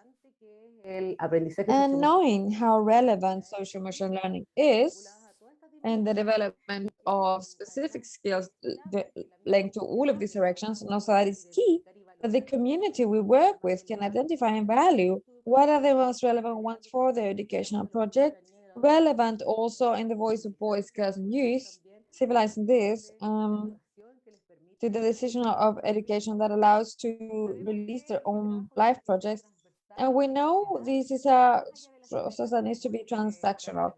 It needs to go beyond the classroom. We need to always teach beyond the classroom, beyond the schoolyard, beyond the street. De promover estas So that experiencias is why our work of promoting these experiences, social emotional learning, that I'm gonna be telling you briefly about. So we want to work in all of the community. We look for experiences that can be easily replicable so they can organically become and how so can easily relate on how do we relate to ourselves and others. How can we work with the classroom through macro moments, micro moments in different interactions, especially now, especially in this last year, working with mothers and fathers and carers. And so we can add actions that are coherent so that we're working in the classroom, schools, and interactions that fathers, mothers, and carers have with these children, so as to this permeate in a way of coexist. So the community understands how, through the development of these personal skills and the decision-making skills, this can allow us with to connect with a live project, and this project also has consequences and relevant implications on how I link and relate to my community. I have some responsibility. This is very important because when I was listening, Jorge Lorena was talking about the making of these constructs and talking about empathy. Important is that this empathy is at the service of others, and that I act not only by my own personal development, but also at the service of the community I belong to. And for this, in Forca Chile, for 13 years, we have defined the bet, because the question we always get is, how do we talk about these? The emotional awareness and the regulation of our emotions, empathize, and conditional acceptation, which is one of the main criteria with which we have been working on in these years. And from that experience, of course, this is intervened by psychologists such as Tui and Cole, that we put to the service the experiential learning. We have defined some bed that has relevant topics. A methodology that can be, as a teacher can plan a math class or a teacher can plan a philosophy class, we can plan simply an explicit session to strengthen and promoting social and emotional skills. And I would like to share this and tell you what happens when we develop this bed at a classroom level with parents in the classroom, because this we can work on in an experiential way virtually and with all of the members and participants of the school community. That's why it's so important. If we're going to before this, working with specific competence, we want to promote a climate of trust or a safe space to work with social emotional skills, and that requires to have this trust that will allow us to talk, or to talk from our life experience or experience from our trajectory, and because we want to get involved in this activity, and that always means to go to our life experience. So that means opening a session, generating a genuine level that allows us to let loose and maybe get to know ourselves and establish these networks. And always, to have the granularity, it is fundamental in the social emotional development to be able to know what skills I'm working on, what is the name of this emotion, and we're going to be defining briefly the emotion of working, so as to work the metacognitive processes of each and each one of the participants that live in the experience. So with Forja Chile, the key of our bet is in the experience. We bet on submerging yourself. Social emotional learning, social and emotional learning has to be done by immersion. I should be able to live joy. I should be able to experience frustration. I should be able to acknowledge how I get involved with others and how should I get involved with others in some challenges. So we can take perspective and maybe work on other perspective that allows me to see how do I act and how do I live emotions and competences so as to later connect, which is fundamental because while challenges can be personal, or the experiences that we invite our participants to can be personal and collective, we see that fundamentally social learning that is generated here, when reflecting based on how my behavior is, how I live and experience certain competence I learn by communicating with others, but also listening to others. So the connection, the work for families, as we call them, is fundamental. So once we live this experience, we gather in small groups to work in families, looking to provide new meaning to the concept of family. So we work usually with students that live in schools in vulnerable sectors. So therefore, we can provide new meaning to these bonds of attachment. And we know that school is a safe environment that can remake this tissue, and it can also repair certain damage that can be generated in environments outside of the school. And to finish the Tiene que llevarnos a methodological in each session, we need to commit to a version. Once I feel linked to my community, once I feel the trust to share, how is it that I manage myself? How do I get involved with other people? How much do I commit with my community? How much do I learn from what my partner also brings to this experience? What we're going to be looking for is just commit to an action, be that intending ways of coexisting with others and relating to myself, relating to others, and also how to make changes in the behavior. Learning should allow for that, make this break. So this is doing a follow-up to see what is happening, because we know this is a spiral process. Now, briefly, I would like to let you know what happens, or what is going to happen now when we set this experience. What will happen is that we will attend a meeting with ourselves and others. We're going to be submerging in a collective experience virtually. I show you this work we did with moms and carers, and through an exercise we experience frustration. Okay, let's draw X with your skillful hand and then with the other hand, so they can experience how they live doing something that is slightly more complex, how frustration becomes emotional, and how can we become more empathic with the boys, girls, and teenagers and the educational processes they were experiencing with the pandemic and everything that we know has happened. So what else happens? And this is very relevant. When working in this way, we can really discover and reveal this, as we would say, understanding we all have personal resources, and personal resources are being identified from our own experience. Let's go to a book. We're not going to go to a book to read the definition of social and emotional learning. We're not going to be referring to big examples, but from your own experience, the experience of your partners, classmates, and your close references. It can be your family members, so all the friends. We're going to be discovering these personal resources by naming what this is, how these qualities for whatever areas of growth to allow me to continue moving forward in my personal development. And also I will discover and expand on this social and emotional language from the experience of my mates. So, and this leaves me to something wonderful that we get constantly in each one of our experiences, and it is that from our experience work by relevating the strength, the experience of people that coexist in the community and beyond, is that we make it more visible the importance of group knowledge in each one of the communities where we work and where we value this certain social emotional skills. We have certain values, and this community has and some purposes that they work in order to promote these values, and we're going to be assessing this, and this will generate a feeling of self-efficacy in people that coexist in this community.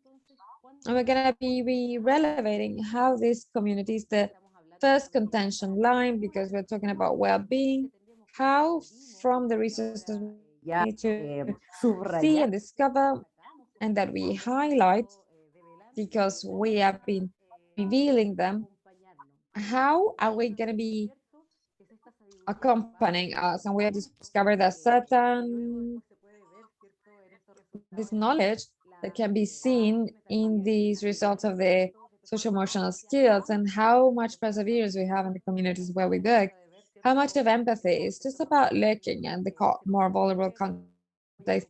How do we build this common meals, the relationship, and how women are the ones that want to be associated, reforming the social network.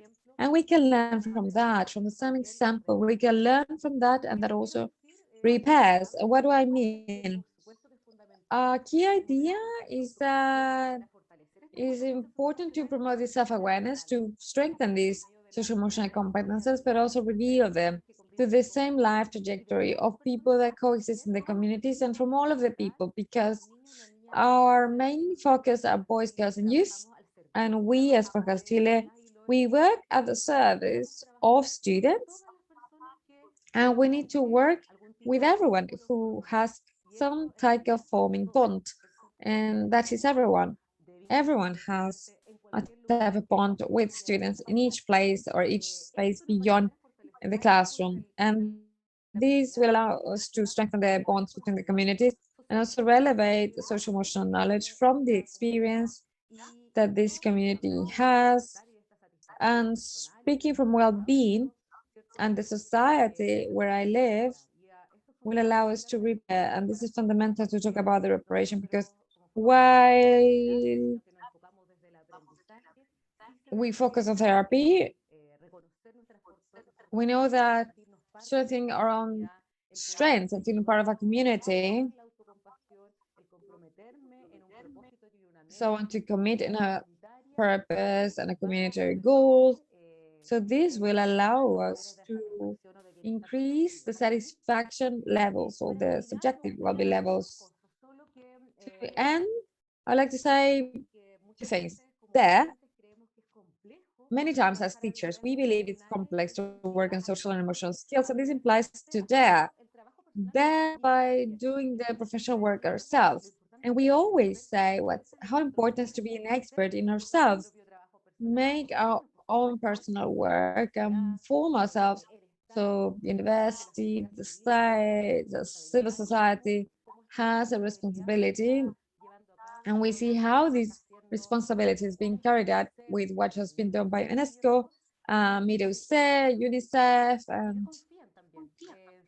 and trust in your boys and girls and youth, because there's a knowledge, wisdom that is huge, and where we as educators, we have the responsibility and the duty to join them. We as FORCAS Chile, every time we do a workshop, want to share strategy. We want to share something that can take you and accompany you to later manage yourself or share with your community, with your family. But this time I don't want to share the strategy myself. I briefly want to share a testimony of Maria Paz, a mother from Talagante, and that in a workshop where other mother from the same community commented on, and she showed us all the tools that she was using to share the problems of self-esteem with her child. And Maria passed her forward, and we are the community, and we're supporting ourselves, and that's what it's all that was about. And she has helped us to spread this strategy that I hope can be useful to share with other parents, share with your family. And with this, I finish. Muy básica y muy linda que nos enseñaron, que es el 3 es agua. This is a very beautiful tool we're taught. When I'm a bit upset because my child spends many times on the PlayStation, what I do is just to think of those 3 biggest qualities, and I explain. I thank you because you cooperate a lot at home. I thank you for being so caring with me and your sister, but I invite you en el to computador, spend fewer times on the computer, fewer hours on the computer, and con tu hermano, more hours with me, with us. y créanme que eso a un niño le resuena. And believe, Eso to a extremo. child, that is very moving, surprising, Un clic en nuestro and it's cerebro, wonderful to be able to click on them.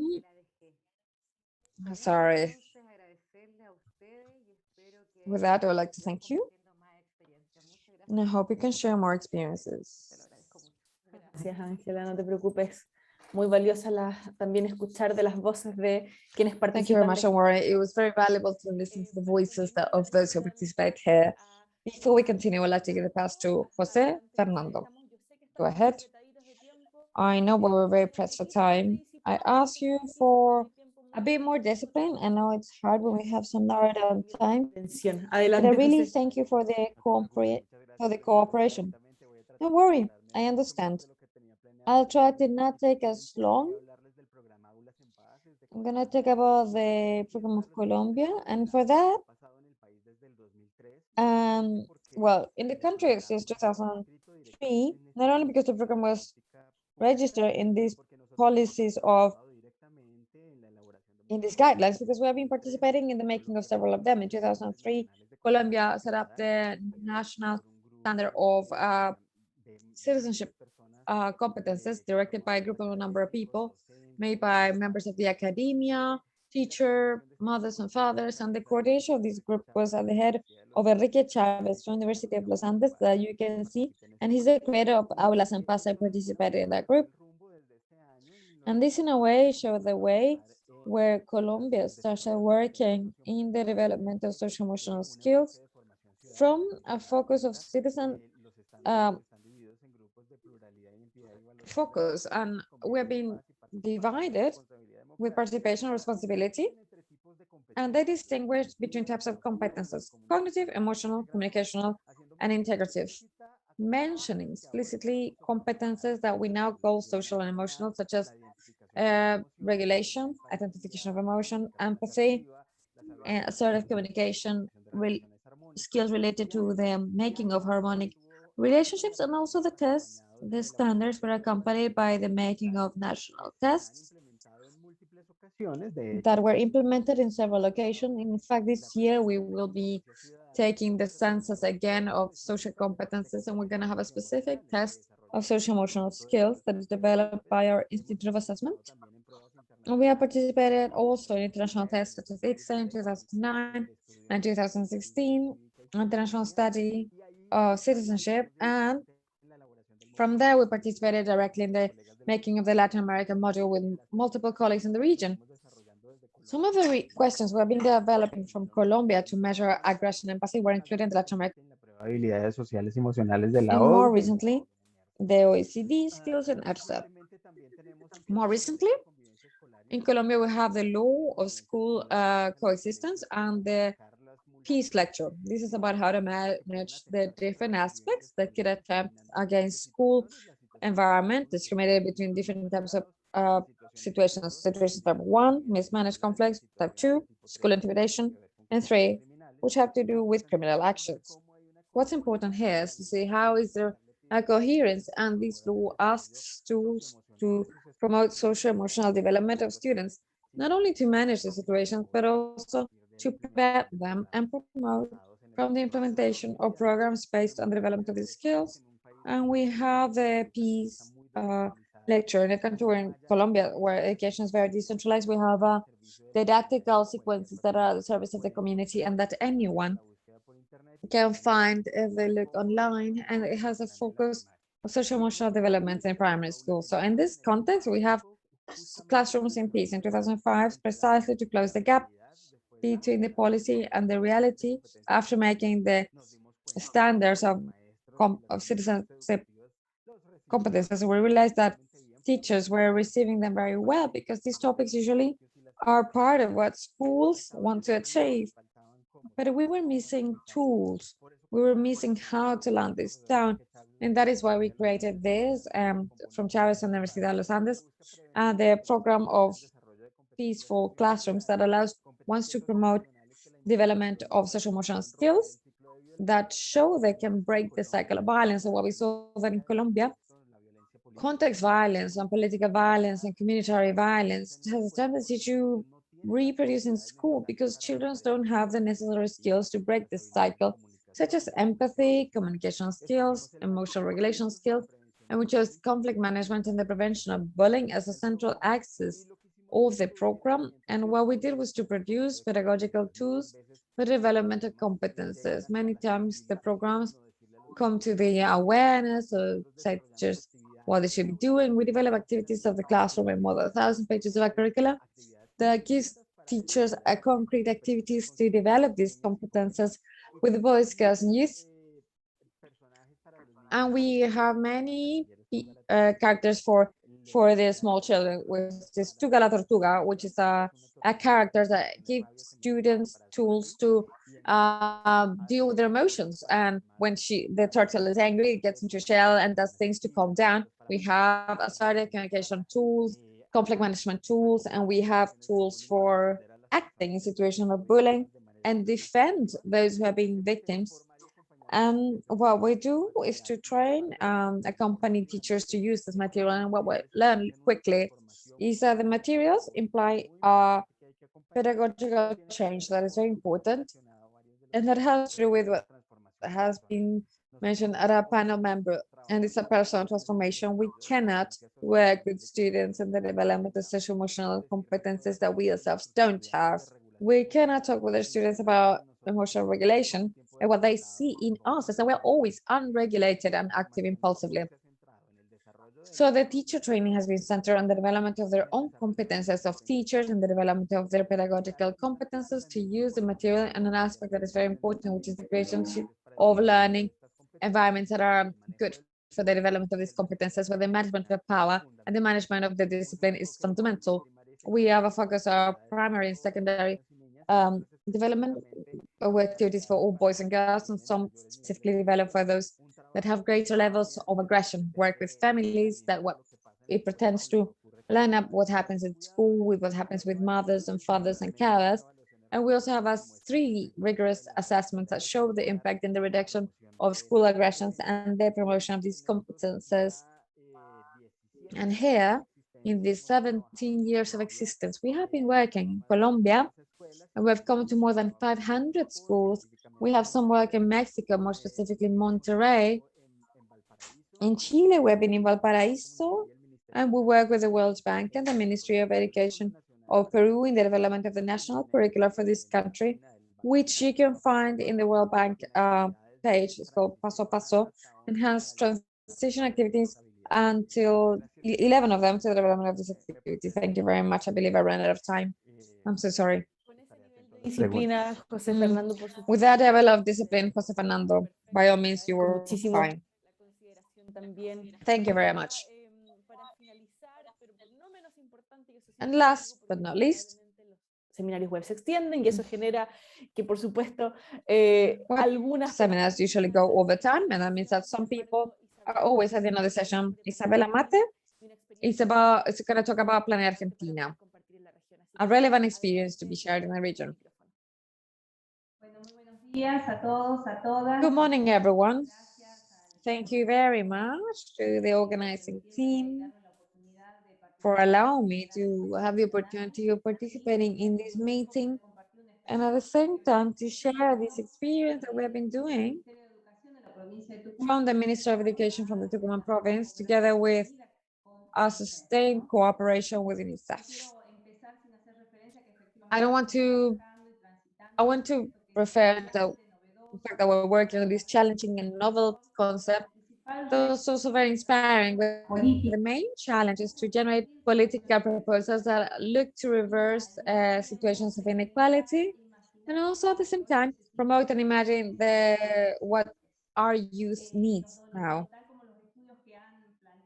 So regarding the studies that have been said here, students and youth have gone in this context in this year and a half in very difficult ways, but school has been very present in our country and also in the region, and the teachers have been working to be close and also show these processes of learning. And also let you know that Tucumán is an Argentinian province. And for 3 weeks, we've had all the 900,000 schools of the school, all of the schools are going in person. And in this transformation of the school that the pandemic has set as a necessary condition to think about the agenda, when we started the management in 2016, we decided to transform secondary school with the intention of generating greater opportunities. So not only children enter school, but they can also stay in school and also finish school.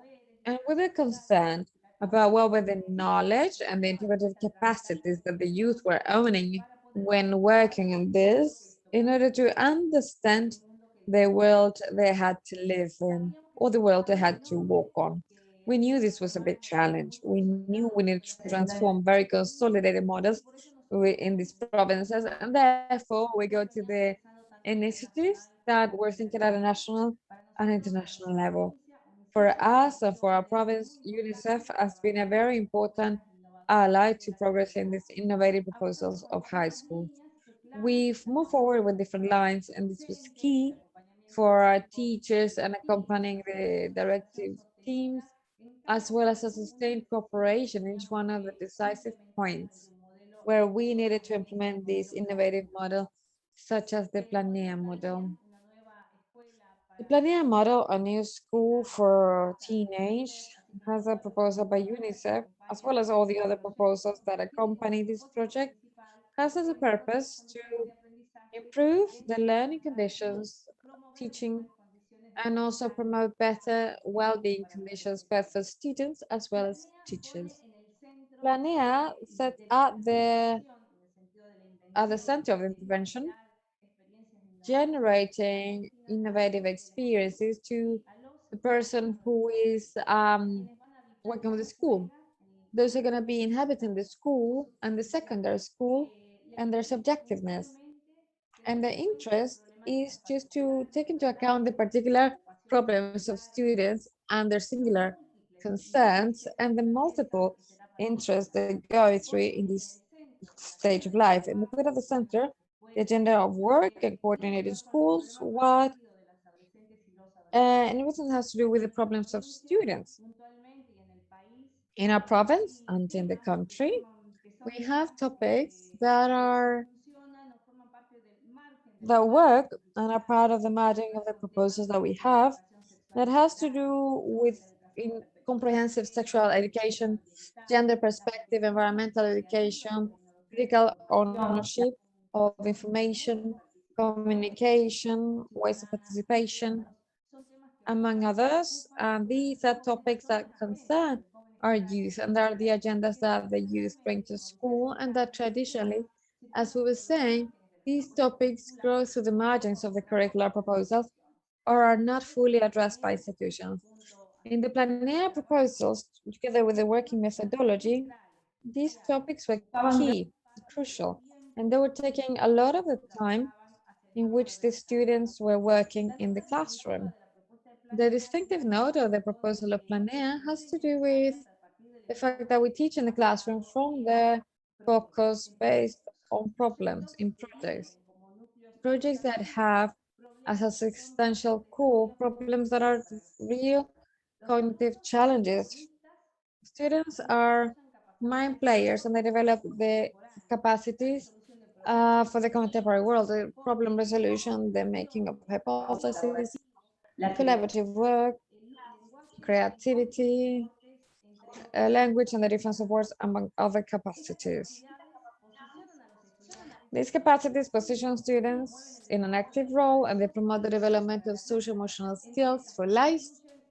Among the ones we include cognitive and social skills. In the projects, the main interrogations, as we were saying, mean that students and teachers will be involved in real challenges so they can co-design a proposal of resolution. The tasks and the assignments that are proposed means that students are in real activities of invention and exploration, facing different alternatives. The content of the discipline The concept and theories become necessary tools, but not enough, so as to build strategies of resolution collaboratively. Regarding the dialogue and thinking of different perspectives means that it becomes necessary to meet others, and we can assess this in problem resolution, the perspectives and the differences that the different students will bring in to solve a situation. Of course, in this focus of learning by project, we propose communication and creative competences, of cooperations and strengthening of the social bond. And this, which is done in the classroom, also needs to be translated institutionally.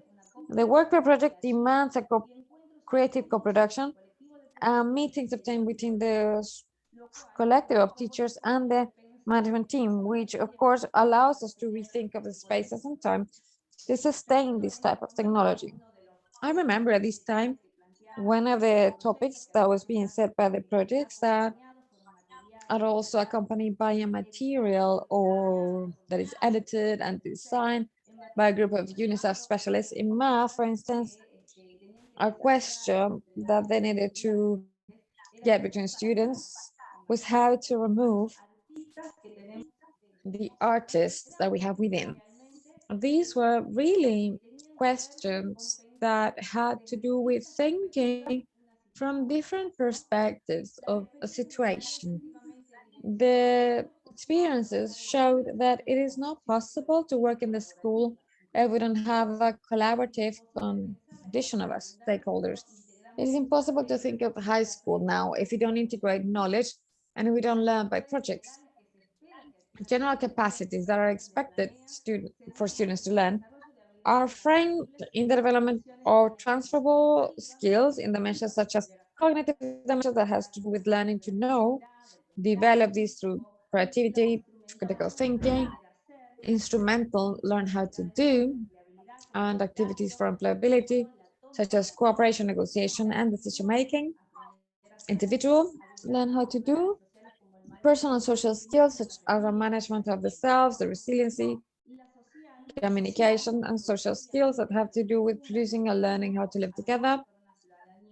And also go with an active citizenship, respect to diversity, empathy, and participation. So we want to make subjects capable of integrating the world and position it in that and build in cooperation with others.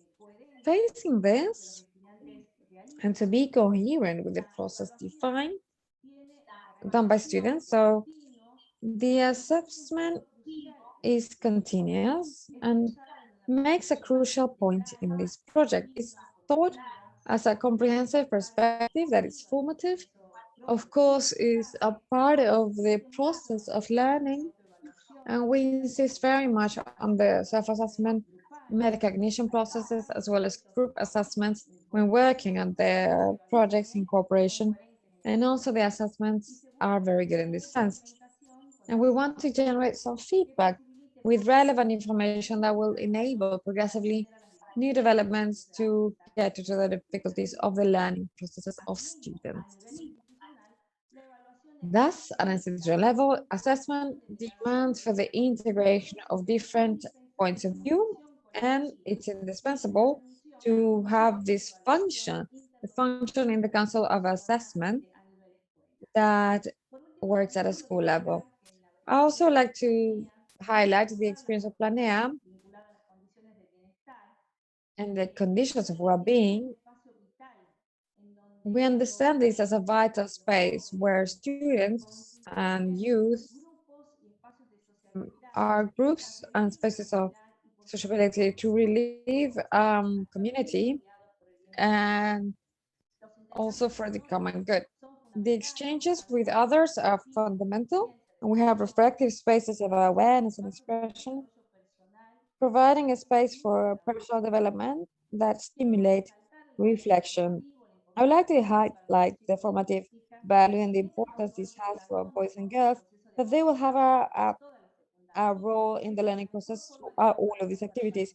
That is the best way to prepare them to participate and face today's world always working values such as solidarity, generosity, which is something that we have seen very well in one of the proposals that we have. Planea, as was saying before, has youth as a main player. Their interests and the life project generates phases of youth participation and promotes the voice of students, is a living voice, and that we have intervention in the institutional behavior. All of the practices that fit the Planea process makes energy so students feel motivated and involved in the institutional processes. We promote the subjective well-being and also the comprehensive well-being of students. The transformation of high school in a process started with 16 schools, and today we've reached 80 schools. We have a lot to do ahead of us.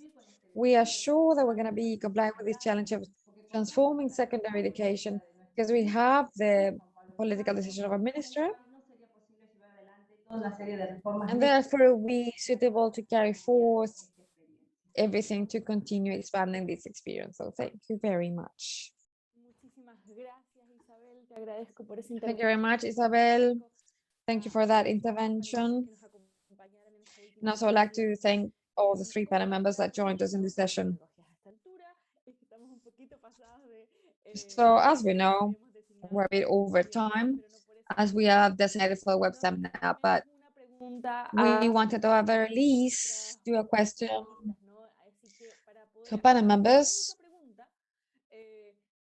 The only question, Carlos Enriquez will moderate this session. Go ahead, Carlos. Thank you very much, Paula. We have so many questions. We're going to try to make an effort. We'd like to thank everyone who has been participating in this first module. And from that outlook, Lorena, we have several questions. We try to answer them, but we want to be left with a question. The social emotional skills that are in ERSE 2019 that are going to be delivered, and then we're going to be saying the dates, if they are applicable to be able to work in initial education, in primary education, and also secondary education. Let us know if you can help us answer that. Bueno, muchas gracias. Me da un cierto sentimiento de culpa y empatizo con todos los demás panelistas por habernos I feel a bit colgado al guilty. final del Sorry seminario. for calling us at the end of the Me siento seminar. muy privilegiada de tener la única y difícil pregunta. I'm very Bueno, privileged las to have the only habilidades question.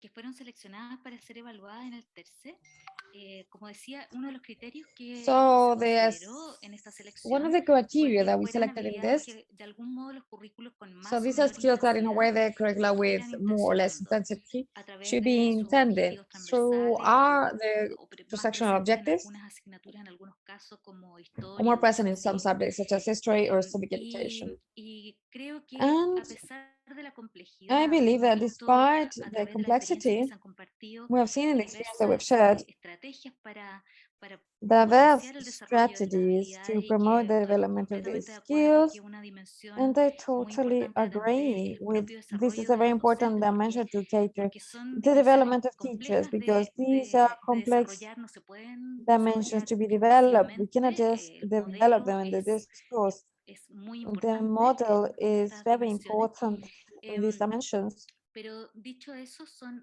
habilidades que And sí se pueden y habitualmente having se said trabajan that, desde these muy are temprano. Por skills that are ejemplo, worked from la very early empatía on. es algo que las Empathy is educadoras something de that niveles educators of initial hasta de secundarias levels pueden or high trabajar de school distintas levels maneras.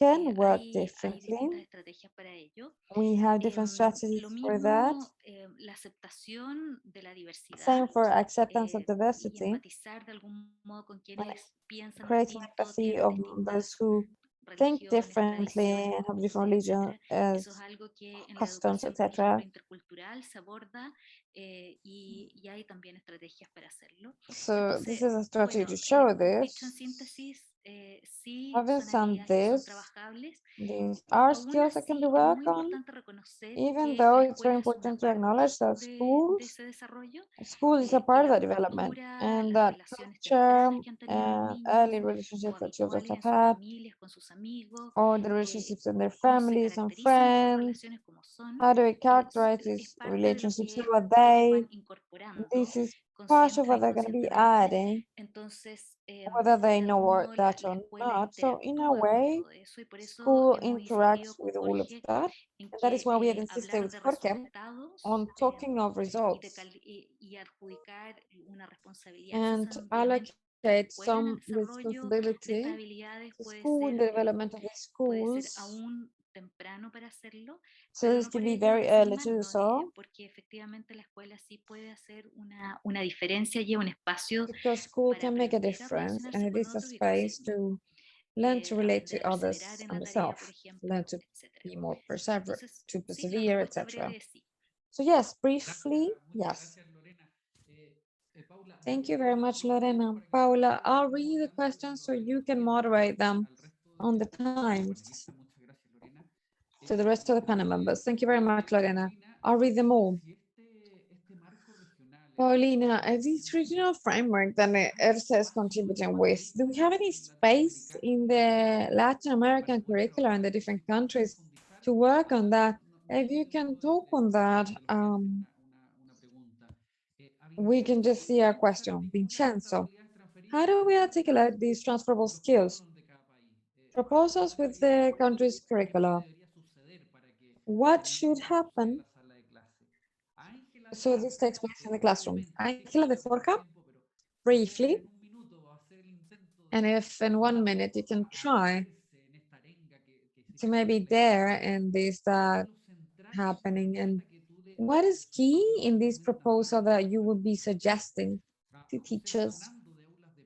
Jose Fernanda from Aulas de Paz, in this proposal that Colombia has of contributing to social and emotional skills from a citizenship participation, how can we assess this information to impact the well-being of learning, and if there's any relationship with performance, and also with the prevention of violence that you pointed out in the surrounding, and also in the centrality of master. So, and lastly, Isabel, from this focus based on the projects to promote social and emotional skills, what has been the biggest problem and the ingredients to implement this innovative model that you are doing? I try to make an effort in trying to put everything together so you can briefly, in 1 minute, answer. No, Carlos, un segundo. We start with Paula. Carlos, Muchas gracias. Vamos a partir con José sorry. Fernández porque como Jose Fernando goes first. hay otros compromisos, Since we're over the time, por favor, adelante. he needs to leave. So Jose, please. Thank you very much. Well, a lot of questions, all of them important. So social emotional has a direct relationship with learning, without a doubt. Students who are in surroundings where social and emotional skills are developed more and better. But we need to bear in mind that social and emotional development is an end in itself. We sometimes think about it as a means. No, the development of social and emotional skills, for me, equip us with the needs that we have for life, and that's evident now and always. In these types of crises and the pandemic, what we need to do is to project this awareness and giving importance to social emotional factors so we can go beyond. We'll go back to what we had, and the balance of the system is impressive. So we are all mobilized now. In a couple more years, we're going to be just as we were before. We needed to promote everything that we wanted, everything we've learned in this hard stage to get there. Assessment is an important tool, not only the policies and programs assessment, but the assessment in the classroom. We need to give tools to our teachers so they can see how can they realize that they're developing empathy, assertive communication, perspective taking, and the registry mechanisms are very important because this happens in the classroom, but also in the school as an organization. So, and what the school has, the problems of discipline and coexistence are fundamental. We don't have any more time. then maybe we can talk about something else. Thank you very much. I need to go, and thank you very much. Thank you very much, José Fernando. Well, so it was just one question. We took you off court. It was just to maintain everyone here. Thank you very much, Paulina. This is a context question. I give you the pass. I believe in any way we have space for this. Que cuando las cosas están en el, porque todos sabemos que es The importante, problem pero cuando, is that en general hay varios it's always problemas y important. empieza a estar en las evaluaciones, empieza a estar en las mallas de docentes, empiezan a haber objetivos concretos del sistema educativo que So we see concrete objectives of the educational system that respond to the curricular programming. The problem is that we need to progress, so they are more theoretically, and so we start integrating with programmatic objectives in classroom work that is concrete. So we allocate time in the classroom and in the planning of teachers to the development of social emotional skills. So now, beautiful students learn this, but teachers don't get the time or the tools to do this. So this is integrated in curricula, but personally, that integration in the curriculum is not enough with that being a chapter on social emotional skill or one subject, but it needs to be, we need to learn that learning is cognitive and effective. You learn better with the content when you connect emotionally with students. So we should educate this from the effective point, and this emotional skill should be linked to content. What Isabel was saying is very much in that line. Most projects work with cognitive competences and social effective competences. Muchísimas gracias, Paulina. Y ahora sí, Vincenzo. Adelante. Tienes el Gracias. micrófono. Thank you, Vincenzo. Gracias, Paula. Sí, pues un poco en la misma línea de Paulina. O sea, la inclusión en los currículum es muy importante. It's very important. Es difícil recomendar una manera And it de is hacerlo, important entonces, to ¿no? recommend a Ustedes way of saben doing que, this in a los process. You procesos de reforma know curricular that the tienen curricular mucho componente, responden a processes lógicas don't have any y components, procesos nacionales, respond to por lo que es logics and difícil national identificar una processes, and receta that que is sea útil para hard todo, ¿no? to identify a Hay recipe that ejemplos is for everyone, recientes, por ejemplo, el everything. ejemplo de Brasil, Recent que examples, for con la instance, inclusión de Brazil, with the habilidades inclusion transferibles en el of marco curricular transferable común, skills ¿no? in the que podrían curricula ser útiles con las peculiaridades de that un need to be país useful with the grande y federativo como peculiarities of Brasil. a large Pero yo quisiera country aprovechar such ese as minuto Brazil. para I would like to take that minute sugerir, invitarles a to reflexionar también suggest de and más invite you to allá reflect del on currículum, ¿no? El and currículum es going muy beyond that importante, la inclusión de curriculum. las The habilidades es curriculum is fundamental, important, the como inclusion bien lo skills decía is Paulina ahora. fundamental. As Pero Paulina was saying now. son procesos largos, son procesos complicados. But No these necesitamos are esperar a complex, tener long reformas processes. We curriculares don't para need to wait to empezar have curricular reforms to begin a impulsar el desarrollo de habilidades en to las aulas. Y promote ahí the entramos development of con skills in the las prácticas de classroom. And aulas. here we start with the Y classroom por eso practices, quisimos and therefore, invitar a compartir la experiencia and de that is why Planea, we por wanted to ejemplo, en invite este the espacio. experience of Planea Planea no in this pasó a través de un space. proceso de reforma curricular. Planea didn't go Se through a trató de curricular aprovechar process. It was about la enseñanza de making the las most out of the teaching asignaturas of tradicionales a través de una metodología basada traditional en proyectos skills que through permite a a la vez desarrollar project-based las habilidades methodology that transferibles. allows to develop Entonces, transferable skills. mi mensaje final es currículo muy My final importante, message reformas is curriculares curricular bien, is important, pero curricular reforms, podemos all a la right, vez incidir but we at y the same trabajar time en los can procesos de have an formación incidence docente and y de work on prácticas de the aula y de teaching evaluación training de aula processes que nos and permiten classroom contribuir processes a nuestro that will objetivo allow final us to a la contribute to a vez final de que se objective. emprenden procesos de reformas At the same time, curriculares más we have these longer processes. Muchísimas gracias, Vincenzo. Thank you, Ángela, Vincenzo. tienes el micrófono tú. Muchas gracias. Sí, Ángela? yo estoy muy con Vincenzo en esta pasada también, pues I agree with Vincenzo on en this. algún momento se superará la formación Maybe at some time we will go over continuous training and universities and the state and the public organisms that allow for continuous training of teachers will allow this to feel very safe and capable to work with social emotional skills. Nonetheless, with Vincenzo, I agree we cannot continue waiting, and I'm certain that we need to call transformational leadership of each one of the educators. So educators make the decisions, and para sus estudiantes. these are the best decisions for the students. And from then, assess their educational practices, take the curricula and look at that from different perspectives because there's some knowledge that you just have. And that goes through any curriculum. Muchas gracias, Ángela. Adelante, Isabel. Thank you very much, Isabel. So in relationship with one of the problems that we have to overcome regarding the implementation of this focus of conflict resolution is just to promote the learning of social emotional skills.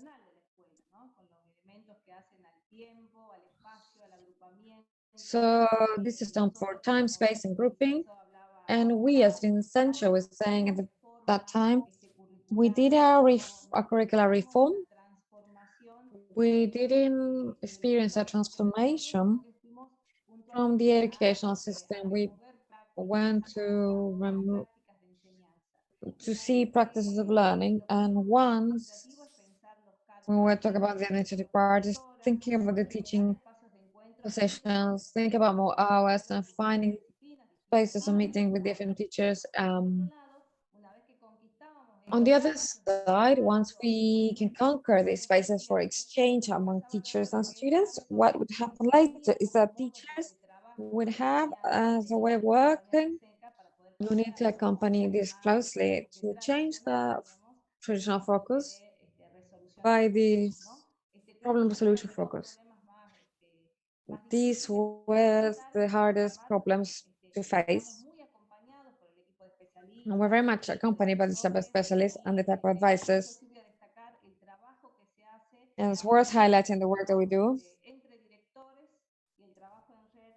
between directors and the work with the teachers that have this model that is New Schools for Teenagers. Thank you very much, Isabel. I am so sorry about the noise. El contexto se empieza That is part of what seminars. Pero para terminar, porque escucharon durante... Just to wrap up, as you listen to the sessions, many times we saw the mention of ERSA and the results. It looks like a trailer with a pre-broadcast of the launching of results, which is always good. So Carlos will let us know about when they're going to be available, where can we find them, and what can we expect. Muchas gracias, Paula. Bueno, agradecerte a ti. Thank you very much, Paula. I would like to thank you for always supporting us in being a great moderator and everyone who is participating. More than 900 people and so active in everything that we have.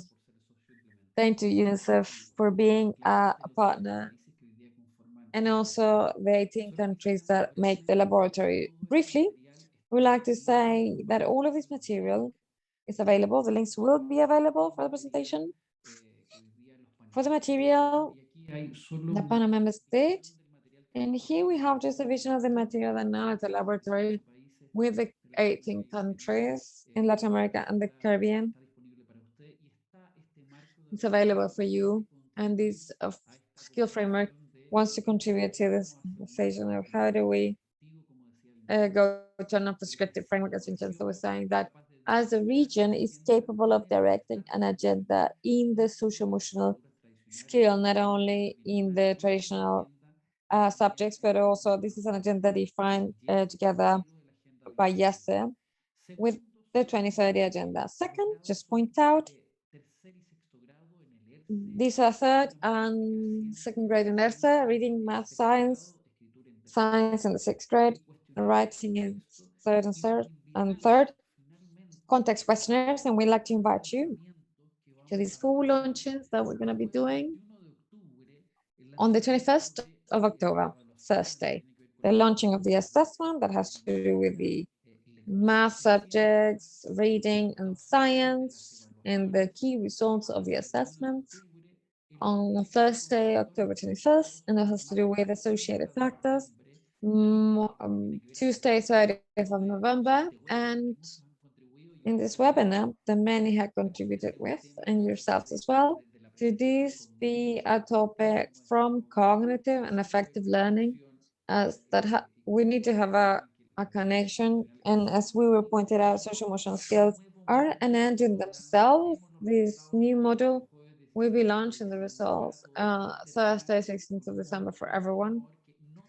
To finish with a very innovative module that doesn't have international assessments at a great big scale. It just has a distinctive seal, which is writing. Tuesday, 22nd of March next year, 2022. Thank you very much for joining us in this agenda where what we see for this big participation, social emotional skills are being directed, and we together want to learn that, of course, the efforts at a national level and to the curriculum are important for intermediate level, as we've seen, does mark the difference as the transforming leadership of our teachers. Lastly, where the assessment and this effort from the lab is, and what we're doing is not an end in itself, it is a medium for the centrality, which is learning. Thank you very much, everyone, for joining us. And more information will be on our UNESCO office website and also yeseunesco.org. Thank you, everyone, and you are kindly invited to the next launching activity. Thank you very much, Carlos and colleagues. Thank you, everyone who made this possible. Luis Pino, Carlos Caimán, Paulina Valenzuela, Francisca Gativa, Mari Carmen, who at all times have been doing things behind scenes. You have not seen them, but they have been fundamental for this making. Big hugs, everyone, wherever you are. We know we have so many countries. Have a wonderful afternoon, wonderful day, a wonderful night. Thank you very much. Thank you, everyone. Thank you for the big turnout. It's going to be available in English and Spanish and the presentations of the panel members too. Thank you very much. Much love.